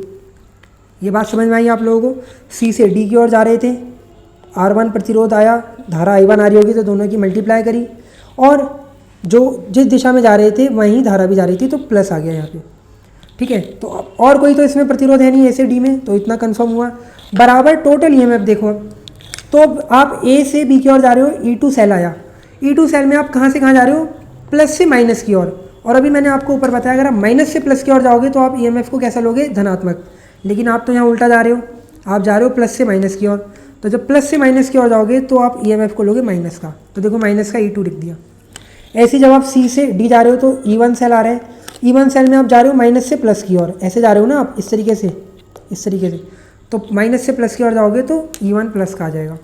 तो इस तरीके से समीकरण बन जाएगी। अब हमने क्या करा, प्लस वाले एक तरफ कर लिए, माइनस वाले एक तरफ, ठीक है, और समीकरण 1 बना दी। एक बंद पाश तो ये रहा। ऐसे ही अगला बंद पाश जो होगा वो हमारा हम क्या लेंगे? हम लेंगे ये वाला A B F E A, यानी कि मैं A से B की ओर जा रहा हूँ, फिर यहाँ से B से F की ओर, फिर E की ओर, फिर A की ओर। तो अब जैसे ही आप ए से बी की ओर गए, आपने फिर देखा I2 धारा आ रही है और R2 प्रतिरोध से आएगी, तो आप इनकी मल्टीप्लाई करोगे I2 R2। अब आप जा रहे हो फिर ए से बी, लेकिन धारा जा रही है उल्टी दिशा में, धारा ऐसे जा रही है, तो आप इनका माइनस साइन लोगे। फिर आप बी से एफ की तरफ बढ़ रहे हो, कोई प्रतिरोध नहीं, लेकिन जैसे आप एफ से ई की तरफ गए तो आपने देखा R3 प्रतिरोध है। धारा कौन सी आ रही होगी यहाँ पे? I1 plus I2। क्यों? I1 धारा देखो यहाँ तक आ रही है और I2 धारा भी यहाँ तक आ रही है ना, टोटल नीचे I1 प्लस I2 आएगी, तो R3 प्रतिरोध में I1 प्लस I2 धारा आएगी। लेकिन अब देखने की बात यह है, आप जा रहे हो F से E, धारा उल्टी दिशा में देखो नीचे आ रही है ऐसे, तो इसका भी आप क्या लोगे? मल्टीप्लाई माइनस का। ठीक है, फिर अब इसी वाले बंद 5 में सेल केवल एक ही E2 आ रहा है, आप जा रहे हो कैसे? ए से बी की ओर, प्लस से माइनस की ओर, तो कैसा लोगे? ये माइनस का। फिर यहाँ पे वही पूरे इक्वेशन में माइनस से मल्टीप्लाई कर दोगे, तो ये भी पॉजिटिव, ये भी पॉजिटिव, ये भी पॉजिटिव, इक्वेशन 2 बन जाएगी। समीकरण 1 और 2 को हल करने पे I2 I1 के मान ज्ञात कर सकते हैं। यहाँ तक आप एग्जाम्पल देखिए, किरचॉफ के दोनों नियम को कर देंगे। ठीक है, मैंने आपको किरचॉफ के दोनों नियम कैसे लगाते हैं वो भी इस एग्जाम्पल के थ्रू समझाया। अगर आप चाहते हो कि किरचॉफ के नियम पे अलग से एक बढ़िया सी वीडियो बन जाए ना, तो प्लीज़ कमेंट कर देना, चाहे इंग्लिश मीडियम हो चाहे हिंदी मीडियम हो, दोनों मैं समझा दूंगा, न्यूमेरिकल भी करा दूंगा आप लोगों को। ठीक है, अब अगले क्वेश्चन की तरफ बढ़ते हैं।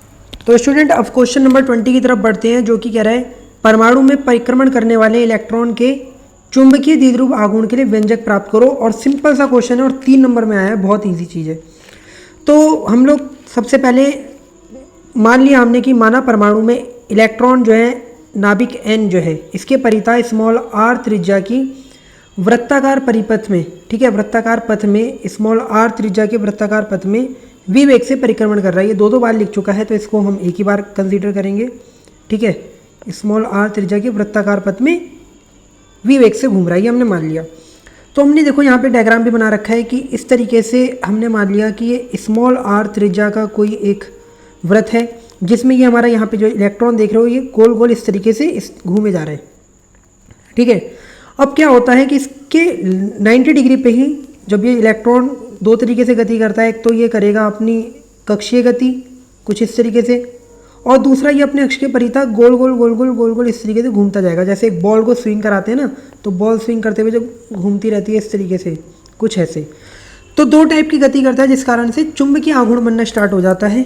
ठीक है, तो अब हमें पता चल गया कि इलेक्ट्रॉन गोल गोल घूम रहा है, इलेक्ट्रॉन घूमेगा मीन्स धारा बनेगी। तो हम यही देख रहे हैं कि इलेक्ट्रॉन की तुल्य धारा जो होगी वो होगी I/T। ठीक है, सॉरी I बराबर E/T, ई इलेक्ट्रॉन का आवेश और T वो टाइम जिसमें वो घूम रहा है। अब ये पूरा चक्कर जो है यहाँ से यहाँ तक का वो लेगा, तो समय बराबर होता है दूरी बटे चाल। ठीक है, दूरी कैसी होगी? जब ये यहाँ से यहाँ चलेगा तो आप ध्यान से देखो, वो ये वृत्त की परिधि तो तय कर रहा है, तो इसकी द्वारा जो तय की गई दूरी होगी वो यहाँ से यहाँ तक इस वृत्त की परिधि होगी। तो दूरी को मैंने वृत्त की परिधि 2πr ले लिया और चाल v हो गई, मतलब v स्पीड से गति कर रहा होगा। ठीक है, जैसे ही मैं इस t की जगह ये वाला t का मान रखूँगा, तो देखो e तो ऐसे ही हो गया और t की जगह ये 2πr/v, ये v ऊपर चला जाएगा तो EV/2πr आ जाएगा। फिर हमें पता है चूँकि चुंबकीय आघूर्ण m बराबर क्या होता है IA, तो I का मान ऊपर से यहाँ निकाल ही रखा है और a जो होगा वो πr² यानी कि इस वृत्त का क्षेत्रफल। ठीक है, एक r से एक r कैंसिल आउट हो जाएगा और हमारे पास क्या बचेगा? एक पाई से पाई भी कैंसिल आउट हो गया, तो हमारे पास बचेगा केवल EVR। ठीक है, ये वाला E, ये वाला R, EVR/2। ये हमारा होता है चुंबकीय आघूर्ण किसी भी इलेक्ट्रॉन का जो परमाणु के चारों ओर घूम रहा है, यानी कि नाभिक के चारों ओर। ठीक है, बहुत सिंपल चीज़ थी, इस तरीके से हम लोगों ने इसे करा। अब हम 21वें क्वेश्चन की तरफ बढ़ रहे हैं, जो कि 21वां क्वेश्चन आप जरा ध्यान से एक बार फोकस करके देखो। 21वां क्वेश्चन हमारा, एक सेकेंड, ये थोड़ा, हाँ ये रहा। ठीक है, तो अब यहाँ पे क्वेश्चन में कह रहा है कि चित्र में LCR परिपथ दर्शाया गया है। ठीक है, और परिवर्ती आवृत्ति है हमारे पास कोई V, उससे हमें इसे जोड़ दिया। तो फर्स्ट पॉइंट में कह रहा है कि स्रोत की आवृत्ति निकालो जो परिपथ में अनुनाद उत्पन्न कर सके। ठीक है, तो पहले तो डायग्राम को देख के गिवन में क्या क्या चीज़ पता चली है। एक R दिया हुआ है, C दिया हुआ है और L दिया हुआ है। ठीक है, तो हमने गिवन में लिख लिया R यानी कि प्रतिरोध 40 ओम, C माने धारिता 80 माइक्रोफेरेड, और 1 माइक्रोफेरेड में 10⁻⁻6 माइक्रोफेरेड होते हैं, इसलिए यहाँ पे इससे मल्टीप्लाई कर दी। फिर कुंडली का प्रेरकत्व L दिया हुआ है 5 हेनरी, ठीक है, ये सारी चीज़ दी है। अब क्वेश्चन नंबर फर्स्ट में कह रहे हैं कि हमें परिपथ में वो आवृत्ति निकालनी है जो अनुनाद उत्पन्न कर सके। तो असल में इसमें आपको बस अनुनादी आवृत्ति का फॉर्मूला पता होना चाहिए, जो कि ये होता है। तो आप बस ये फॉर्मूला लगा के भी काम कर सकते हैं, नहीं तो मैंने यहाँ पे देखो डिटेल पूरी कर रखी है कि अनुनाद की जो आवृत्ति है वो कैसे निकालते हैं, ठीक है। आप चाहो तो इसको डायरेक्ट फॉर्मूले से भी कर सकते हो, इस वाले फॉर्मूले से जो मैं आपको बता रहा हूँ, लेकिन यहाँ पे थोड़ा डिटेल करने के लिए हम लोगों ने कर लिया। तो अनुनादी आवृत्ति तब उत्पन्न होती है जब XL और XC बराबर होते हैं, ये दोनों चीज़ बराबर होगी। अब XL जो होता है वो होता है क्या, ओमेगा L, तो मैंने यहाँ पुट कर दिया, और XC जो होता है वो होता है 1/ωc, तो मैंने यहाँ पे 1/ωc पुट कर दिया। जैसे ही इसको सॉल्व करूँगा, ओमेगा ओमेगा मल्टीप्लाई करके ओमेगा स्क्वायर देगा, इस L को नीचे भेज देंगे तो LC, अंडर रूट हटेगा, स्क्वायर जैसे ही इसका यहाँ जाएगा अंडर रूट में जाएगा तो ये अंडर रूट LC हो जाएगा।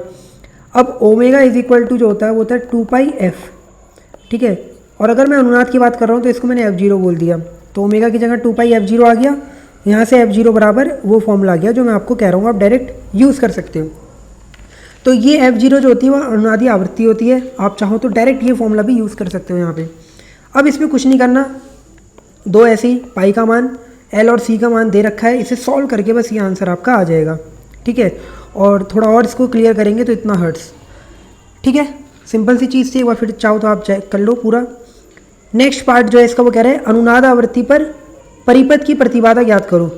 तो अब ये भी बहुत सिंपल है, हमें पता है कि हमें ZLCR परिपथ दिया गया है। LCR क्यों, क्योंकि तीनों चीज़ इसमें दे रखी है हम लोगों को। इसकी प्रतिबाधा का फॉर्मूला ये होता है √R² plus XL difference XC का होल स्क्वायर। अब XL और XC जहाँ पे अगर मैंने बोल दिया कि अनुनाद है तो वो अभी पता है ऊपर वो बराबर होते हैं, तो अनुनाद में जैसे ये बराबर होंगे तो माइनस करके पूरा टर्म तो 0 हो जाएगा, कैंसिल आउट, ये ख़त्म बिल्कुल इस तरीके से। भैया आप उसी में से उसी को घटा रहे हो तो 0 हो जाएगा, केवल बचेगा ZLCR √R², ये वाला, तो ये R हो जाएगा और R हमें पहले से ही गिवन है। तो देखो 1.5 नंबर यहाँ पे मिल जाएंगे, 1.5 यहाँ पे, क्लियर, आसानी से आप कर सकते हैं। तो स्टूडेंट अब इस पे अथवा पे भी एक क्वेश्चन दिया हुआ है हम लोगों को, तो बोर्ड में क्या कर रखा है ना, आप लोगों को एक इजी सवाल या फिर एक लॉन्ग और मोस्ट इजी सवाल। मोस्ट इजी मतलब जो आप मतलब इंपॉर्टेंट के तौर पे पढ़ के जाते हैं, ठीक है, जो आपको मतलब कर ही लोगे आपकी, सब लोग कहते हैं कि इंपॉर्टेंट है। और अगर आप लोगों ने मेरी पुरानी वीडियोस देखी होंगी जिसमें मैंने मोस्ट इंपॉर्टेंट क्वेश्चन बताए थे 50, तो उसमें से भी 48 नंबर का ये पेपर आया हुआ है, ठीक है, आप चेक भी कर सकते हो जाके। तो ये वो क्वेश्चन है जो आते ही हैं। तो भंवर धाराएँ क्या होती हैं, कैसे उत्पन्न होती हैं, और इनका एक उपयोग भी बताना है। तो सिंपल है, ये 3 नंबर में बहुत ईजी क्वेश्चन दिया है। तो वो भंवर धाराएँ क्या होती है, यहाँ पढ़ते हैं हम लोग। जब किसी धातु के टुकड़े को परिवर्ती चुंबकीय क्षेत्र में रखते हैं तो धातु में प्रेरित धाराएं उत्पन्न हो जाती हैं, जिन्हें भंवर धाराएं कहते हैं, क्योंकि ये जल में उत्पन्न भंवर धाराओं के समान चक्राधार होती हैं। क्या होता है कि जब भी हम लोग क्या करते हैं, किसी भी धातु के टुकड़े को, ठीक है, कोई भी धातु का टुकड़ा होगा उसको हम लोग चुंबकीय क्षेत्र में जैसे ही रखेंगे, ठीक है, तो क्या होता है, अब वो परिवर्ती चुंबकीय क्षेत्र में रखने पर फटाफट से उसके अंदर एक प्रेरित धारा उत्पन्न होनी स्टार्ट हो जाएंगी। प्रेरित धाराएं जैसे उत्पन्न होंगी, इनको ही भंवर धाराएं नाम दिया गया, क्योंकि यह बिल्कुल जैसे आप जल में इमेजिन करो कि पानी की धाराएं बनती है ना, चक्रधार जो होती हैं गोल गोल गोल गोल, सेम टू सेम वैसी ही थी ये, इसलिए इसको भंवर धाराएं बोलते हैं। उपयोग इसका नंबर फर्स्ट है प्रेरण भट्टी में और सेकंड है प्रेरण मोटर में। तो ये आप इतना कर देंगे, क्लियर हो जाएगा, ठीक है। इसके बाद नेक्स्ट क्वेश्चन जो है हमारा वो 22वां क्वेश्चन है, इसकी तरफ बढ़ते हैं हम आगे। तो स्टूडेंट अगला क्वेश्चन जो है वो है एक पतले लेंस की फोकस दूरी के लिए लेंस मेकर सूत्र। तो ये वाला लेंस मेकर सूत्र अगर याद होगा आपको, मैंने बताया था, वैसे आपको तो याद नहीं होगा, जो पुराने बच्चों ने 2022 में बोला था इंपॉर्टेंट क्वेश्चन है, और देखो आई हैं सारे क्वेश्चन ज़्यादातर। तो हमारे बताए हुए क्वेश्चन भी आ रहे हैं, तो चैनल के साथ जरूर जुड़ना, ठीक है, ताकि आने वाले 2023 के पेपर के लिए भी बढ़िया बढ़िया अपडेट मिलती रहे। तो अब इसको हमें लेंस मेकर सूत्र का डेरिवेशन करना है। तो इसके लिए हमने मान लिया कि अपने पास एक उत्तल लेंस है, ठीक है, कोई लेंस है जिसके 2 पृष्ठ हैं, एक ये वाला पृष्ठ है जिसकी त्रिज्या R1 है और एक ये वाला पृष्ठ है जिसकी त्रिज्या R2 है, ठीक है।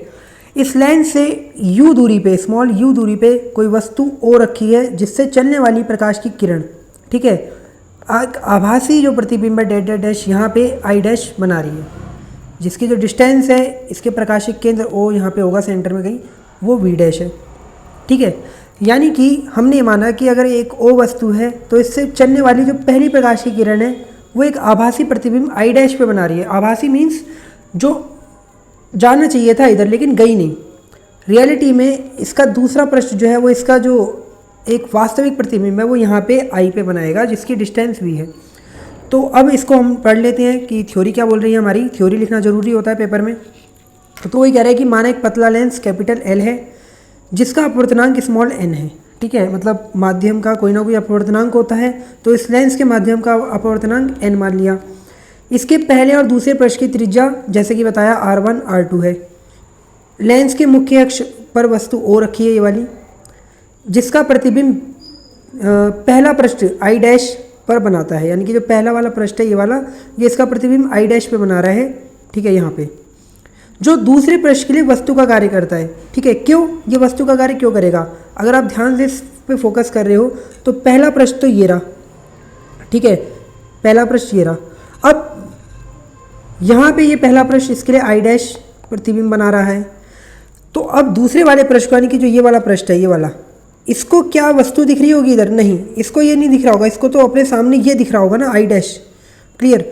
तो ये दूसरे वाले पृष्ठ के लिए जो I डैश बना ये क्या काम करने लग जाएगा? वस्तु का। ऐसा क्यों हो रहा है? क्योंकि दूसरे वाले पृष्ठ को ये वस्तु और नज़र नहीं आ रही होगी, क्योंकि यहाँ पे पहले से ये पृष्ठ 1 है, ठीक है, पृष्ठ 1 इसको नहीं देखने दे रहा, इस O वस्तु को। इसको क्या नज़र आ रहा है? इसको अपने सामने, दूसरे वाले पृष्ठ को अपने सामने ये I डैश जो पहले वाले पृष्ठ ने प्रतिबिंब बनाया वो नज़र आ रहा है।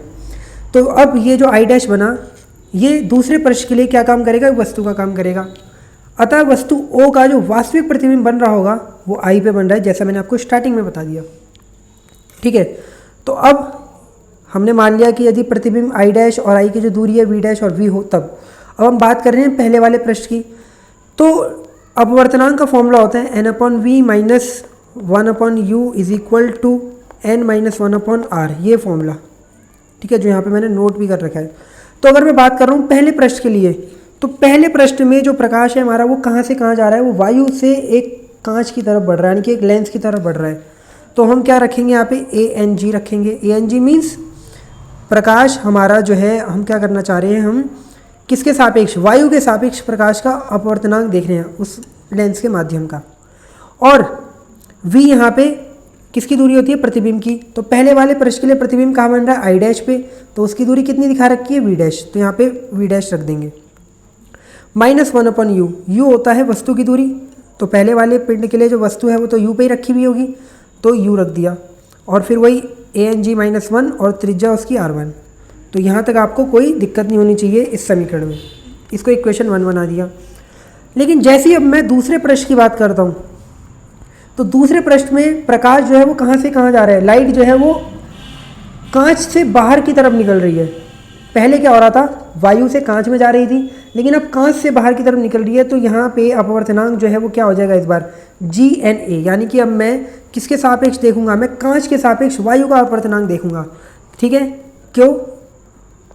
क्योंकि इस बार कहानी उल्टी हो गई है, कुछ ये हो गया है सिस्टम। आई बात समझ में? और फिर उसके बाद आता है V। तो V यहाँ पे क्या है? वस्तु की दूरी है, प्रतिबिंब की दूरी होती है V। तो दूसरे वाले पृष्ठ के लिए जो प्रतिबिंब बन रहा है वो कहाँ बन रहा है? वो I पे बन रहा है, जिसकी दूरी कितनी है? V है। तो यहाँ पे हम लोग V रख देंगे। लेकिन U इस बार पहले ही बता दिया कि भैया दूसरे वाले प्रतिबिंब के लिए, ये वाला दूसरा प्रतिबिंब है, इसके लिए वस्तु का काम I डैश कर रहा है। तो वस्तु इसको I डैश पे दिख रही होगी, तो उसकी दूरी V डैश है, तो U की जगह यहाँ पे V डैश रख देंगे। और फिर वही GNA-R2, क्योंकि त्रिज्या दूसरे की R2 है। अब जैसा कि आप लोगों को पता है कि GNA जो है वो बराबर होता है 1/ANG के, ये उल्टे होते हैं एक दूसरे के। तो बस जहाँ पे GNA है वहाँ पे मैं 1/ANG रख रहा हूँ, देखो यहाँ दोनों जगह। और ये तो चलो इसके बटे में आ जाएगा नीचे, -1/V डैश, ऐसे कैसे यहाँ पे उतर गया। यहाँ पे मैं LCM ले लूँगा ANG, तो इससे ये कट जाएगा, ANG से ANG, LCM लिया मैंने, तो 1 माइनस यहाँ पे कुछ नहीं है तो ANG बचेगा, ठीक है। अब इस पूरी समीकरण में ANG से जैसे गुणा करूँगा तो ये कट जाएगा, तो बचेगा 1/B। यहाँ पे ऊपर ANG आ जाएगा V डैश, और यहाँ पे भी ये ANG से ANG वाला कट जाएगा, तो इतना समीकरण 2 बनेगी। समीकरण 1 और 2 से क्या कर सकते हैं हम लोग, समीकरण 1 और 2 को समझ लो हमने ऐड कर दिया, जोड़ दिया उठा के, ठीक है। जैसे ही समीकरण 1 और 2 को ऐड करूँगा, समीकरण 1 ये ऊपर हमारी थी यहाँ पे, ठीक है, ये पूरी की पूरी वाली समीकरण, तो लेफ्ट हैंड साइड वाली लेफ्ट हैंड साइड में जुड़ जाएगी, तो ANG minus V dash minus 1/u, इसमें प्लस ये वाली समीकरण उठा के जोड़ दी। ऐसी ये वाली और ये वाली दोनों समीकरण, मतलब हमारी ऊपर समीकरण ये वाली 1 और 2 को उठा के हम जोड़ देंगे। जैसे ही जोड़ते हैं वैसे ही आपको क्या पता चलता है, देखो ध्यान से देखो, ये दोनों चीज़ कैंसिल आउट हो रही हैं, बच रहा है केवल क्या, 1/v माइनस 1/u, और यहाँ पे कुछ भी नहीं आ रहा, तो बस यहाँ पे मैंने माइनस जानबूझ के कॉमन लिया ताकि इसके फॉर्म में इसको ANG माइनस 1 बना सकूँ यहाँ पे। जैसे यहाँ पे माइनस कॉमन लूँगा तो ये तो माइनस का हो जाएगा और ये प्लस का हो जाएगा, तो यहाँ पे ANG माइनस 1। अब यहाँ से ANG माइनस 1 कॉमन आ गया, जिसको हम n भी लिख सकते हैं, तो हमारा फॉर्मूला यहाँ से आ जाएगा। और ये क्या होता है, ये 1/f होता है, इधर पता ही होगा, 1/v minus 1/u is equal to 1/f, ठीक है। तो इस तरीके से लेंस मेकर फॉर्मूले को भी हमने पूरा ड्राइव कर लिया। अगर आपको समझ में आया हो तो बहुत अच्छी बात है, नहीं आया हो तो प्लीज़ कमेंट कर देना, दोबारा से आपको कुछ क्वेश्चनों में अगर लगता है तो मैं वीडियो बना दूंगा, ठीक है। हाइगेंस की द्वितीय तरंगिकाओं का सिद्धांत बताना है, तो अब हाइगेंस के द्वितीय तरंगिकाओं का जो सिद्धांत होता है उस पर हम बात करते हैं। क्या होता है कि हाइगेंस ने माध्यम में तरंगों के संचरण के संबंध में एक सिद्धांत दिया, जिसके मुख्य बिंदु ये थे। तो ये कह रहा है कि जब किसी माध्यम में स्थित तरंग स्रोत से तरंगें निकलती हैं तो स्रोत के चारों ओर स्थित माध्यम के कण कंपन करने लगेंगे। इमेजिन करो कि ये एक तरंग स्रोत है, अब यहाँ से बहुत सारी तरंगें निकलनी है, बहुत सारी तरंगें निकलनी है, ठीक है। तो अब आसपास कुछ कण भी होंगे, वायु के कण होंगे, माध्यम के कण होंगे, कोई भी अलग माध्यम है उसके कण, तो अब ये कंपन करने लग जाएंगे क्योंकि तरंगें निकल रही हैं इनसे, ठीक है। तो स्रोत के चारों ओर स्थित माध्यम के कण अब कंपन करने लगते हैं।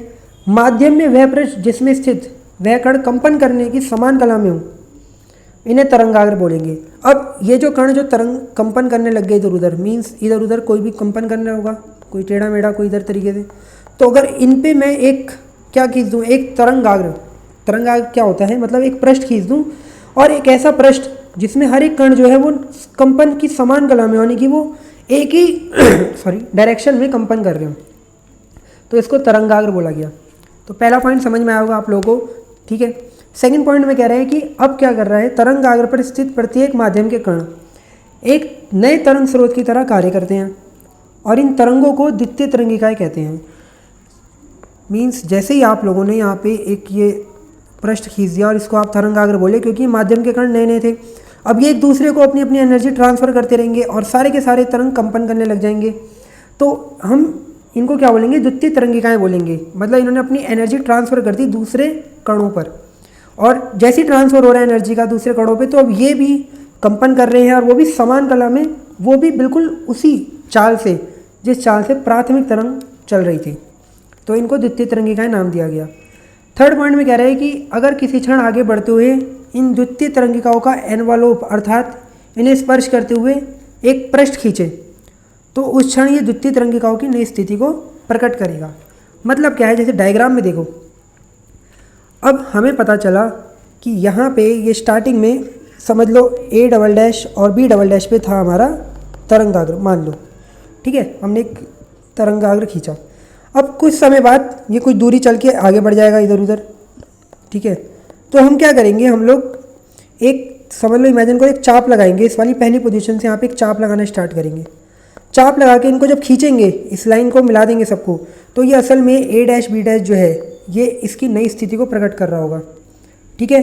कुछ इस तरीके से ऐसी दूसरा एग्जाम्पल यहाँ पे लिया। तो यही द्वितीय तरंगिकाओं का सिद्धांत था। हाइगेंस ने हमें बताया कि किस तरीके से माध्यम के अंदर कण जो है वो कंपन कर रहे होते हैं और तरंगें कैसे चल रही होती हैं, ठीक है। नेक्स्ट क्वेश्चन है 24वां क्वेश्चन, प्रकाश विद्युत प्रभाव क्या है? प्रकाश विद्युत सर्जन के लिए कार्यफलन और देहली आवृत्ति का आशय स्पष्ट करो। तो प्रकाश विद्युत प्रभाव सिंपल चीज़ थी कि जब भी किसी धातु पर प्रकाश आपतित होता है तो उससे कुछ इलेक्ट्रॉन उत्सर्जित होने स्टार्ट हो जाते हैं, इसी घटना को प्रकाश विद्युत प्रभाव कहते हैं, ठीक है। इतना लिख के आना है आपको बस। जैसे ही कोई धातु पे प्रकाश गिरा तुरंत ही उससे इलेक्ट्रॉन निकलने लग गए। इलेक्ट्रॉन निकलने की इसी घटना को नाम दिया गया प्रकाश विद्युत प्रभाव। ठीक है, आइंस्टाइन ने बहुत बढ़िया तरीके से व्याख्या करी थी इसकी। तो ज़्यादा डिटेल में तो मैं अभी नहीं जा रहा हूँ क्योंकि फिर वीडियो बहुत लंबी हो जाएगी। जितना पूछा गया उतने का ही मैं आपको जवाब दे रहा हूँ। ठीक है, जिन भी टॉपिक पे आपको अपने 12th के टॉपिक पे लगता है आप मुझे कमेंट कर देना, मैं उनके ऊपर ज़रूर वीडियोज़ बनाऊँगा। और जैसे कि मैंने पहले बताया कि अगर आपको और वीडियोज़ चाहिए ऐसी पुराने पेपरों पर प्रीवियस ईयर के, ठीक है, तो टाइम तो देखो थोड़ा लगता है क्योंकि ये सारे लिखने में टाइम लगेगा, लेकिन हाँ वीडियोज़ बनाती जाएंगी आप लोगों के लिए। और अदर टॉपिक जो बताने आपको बताइए आप मुझे। कार्यफलन वह न्यूनतम ऊर्जा जो किसी धातु से इलेक्ट्रॉन उत्सर्जित करने के लिए आवश्यक होती है, उस धातु का कार्यफलन कहलाती है और W से प्रकट करते हैं। ठीक है, तो कार्यफलन एक प्रकार की क्या है, ऊर्जा ही है, और वो भी ऐसी ऊर्जा जिससे किसी धातु से इलेक्ट्रॉन निकलने स्टार्ट हो जाए। ठीक है, अब आपको पता चला कि आप एक धातु लेके आएंगे, अब आपको इलेक्ट्रॉन निकालने, लेकिन आप उतनी ऊर्जा नहीं लगा पा रहे, तो कम से कम ऐसी ऊर्जा दो जिससे कि अब इलेक्ट्रॉन निकलने स्टार्ट हो जाए, इसी को ही हम कार्यफलन बोलते हैं। और दहलीय आवृत्ति तो वह आवृत्ति है जिससे इलेक्ट्रॉन का उत्सर्जन हो सके। ठीक है, हर एक प्रकाश की कोई ना कोई आवृत्ति भी होती है, तो वो आवृत्ति जिससे वो इलेक्ट्रॉन निकलने लग जाए तो वो दहलीय आवृत्ति कहलाएगी और μ0 से इसे प्रकट करते हैं। ठीक है, नेक्स्ट क्वेश्चन है, अगर आपको ये नहीं आता तो आप क्वेश्चन भी कर सकते हो अथवा पे। सीजियम धातु का कार्यफलन इतना दिया हुआ है, यदि ये इतने हर्ट्ज आवृत्ति का प्रकाश धातु पृष्ठ पर आपतित होता है तो उत्सर्जित इलेक्ट्रॉन की अधिकतम गतिज ऊर्जा क्या होगी। एक बहुत ही इंपॉर्टेंट और अच्छा क्वेश्चन है। ठीक है, और सिंपल क्वेश्चन है। तो आपको कार्यफलन यानी कि W गिवन है, तो इलेक्ट्रॉन वोल्ट में इसको फटाफट से हमने जूल में कन्वर्ट कर लिया, पता ही होगा, अगर नहीं पता तो 1.6 × 10⁻⁻19 से मल्टीप्लाई करते हैं। म्यू मीन्स आवृत्ति गिवन है 6 × 10⁻14 हर्ट्स। H पता होना चाहिए हम लोगों को, स्टार्टिंग में पेपर के लिखा भी रहता है और याद भी होना ही चाहिए। तो अब हमसे वो कह रहा है कि बताओ गतिज ऊर्जा क्या होगी अगर एक धातु का कार्यफलन इतना हो, मतलब हमें पहले से ही पता हो कि वो धातु इतने ऊर्जा पे ही इलेक्ट्रॉन का उत्सर्जन करेगी। अभी बताया ना कार्यफलन क्या होता है, और उसका आवृत्ति इतनी हो, तो बस गतिज ऊर्जा निकालने के लिए हमें आइंस्टाइन की प्रकाश विद्युत इस समीकरण का यूज़ करना है। ये समीकरण क्या कहती है, H μ - μ0। तो हमें किसी तरीके से अगर ये μ0 पता चल जाए तो मैं इस समीकरण में H वैल्यू पता है, μ पता है, बस ये करके आंसर निकाल सकता हूँ। तो मैंने इसे इक्वेशन 1 बना लिया क्योंकि मुझे इसमें μ0 नहीं पता, मीन्स दहलीय आवृत्ति नहीं पता उस धातु की, लेकिन कार्यफलन से मैं दहलीय आवृत्ति निकाल सकता हूँ। तो देखो कार्यफलन बराबर होता है H μ0, ये फॉर्मूला याद होना चाहिए। यहाँ से μ0 हो जाएगा W/H, W क्वेश्चन में गिवन है, H हम लोग को पता है, यहाँ से मैंने μ0 जैसे ही निकाल लिया। बस समीकरण 1 से मैं जैसे ही H की जगह H की वैल्यू रखूँगा, म्यू और μ0 यहाँ पे पुट करूँगा, सॉल्व करके आंसर जूल में इतना आ जाएगा। और अगर आप चाहो तो इलेक्ट्रॉन वोल्ट में इतना निकाल सकते हो, जूल तक में ही आंसर निकाल देना, बहुत ईजी हो जाएगा। ठीक है, तो ये वो आंसर होगा इतना। समझ गया किस तरीके से सॉल्व करा। उसके बाद 25वें क्वेश्चन में कह रहा है बोर का परमाणु मॉडल और रदरफोर्ड के परमाणु मॉडल में किस प्रकार भिन्न है।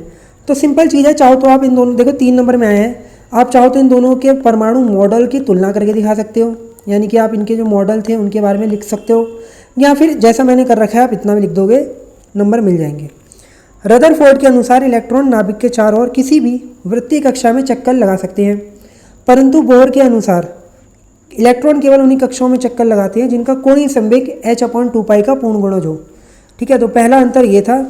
रदरफोर्ड ने बताया था कि जो भी इलेक्ट्रॉन होते हैं वो नाभिक के चारों ओर किसी भी कक्षा में, उन्होंने बताया था किसी भी कक्षा में गोल गोल चक्कर लगा रहे होंगे, लेकिन फिर बोहर आया था, उसने बताया था कि ऐसा कुछ नहीं है, इलेक्ट्रॉन केवल और केवल उन्हीं कक्षा में घूमेंगे जिनका कोणीय संवेग कितना होगा, ये h/2π का पूर्ण गुणज होगा।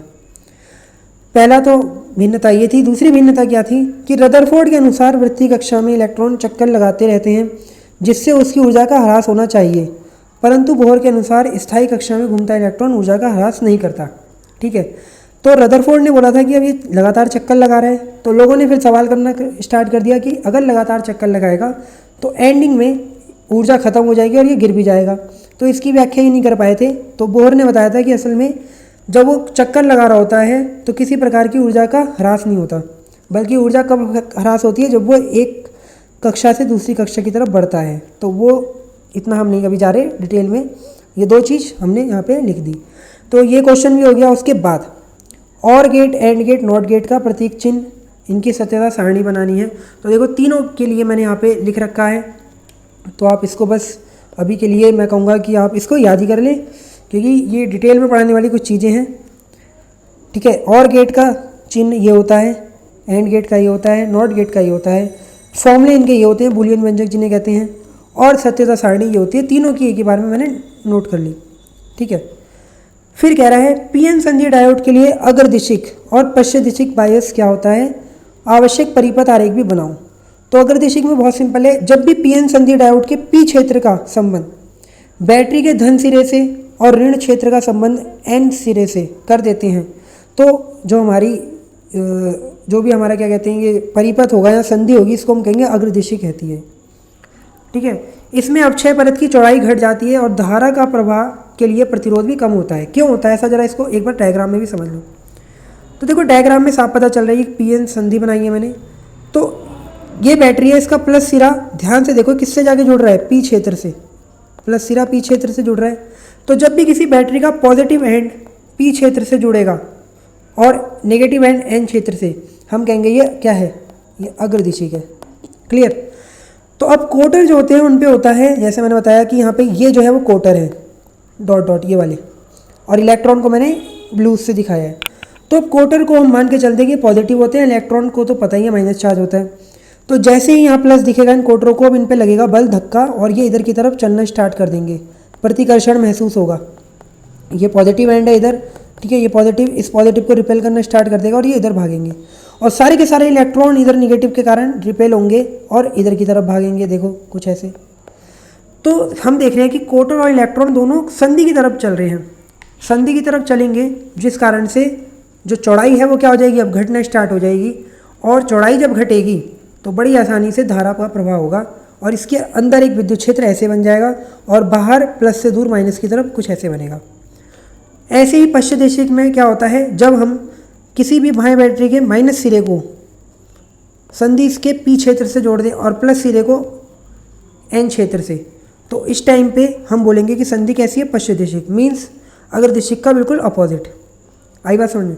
तो अब जैसा कि आप देख रहे हो कि यहाँ माइनस आ गया, तो कोटर पे प्लस, तो वो इधर की तरफ भागना स्टार्ट कर देंगे एट्रैक्शन फोर्स के कारण, और इलेक्ट्रॉन इधर प्लस देख के इधर की तरफ भागना स्टार्ट कर देंगे। तो क्या होगा, सारे के सारे जो भी ये बहुसंख्यक वाहक या अल्पसंख्यक वाहक हैं, ये संधि से दूर, देखो इस संधि से दूर भाग रहे हैं, दूर भागेंगे, जिस कारण से इसकी जो चौड़ाई है वो बढ़ जाएगी और प्रतिरोध भी बहुत ज़्यादा हो जाएगा। तो पश्चदिशिक धारा प्रवाह के लिए अच्छा नहीं होता। तो मैंने नीचे यही लिखा हुआ है।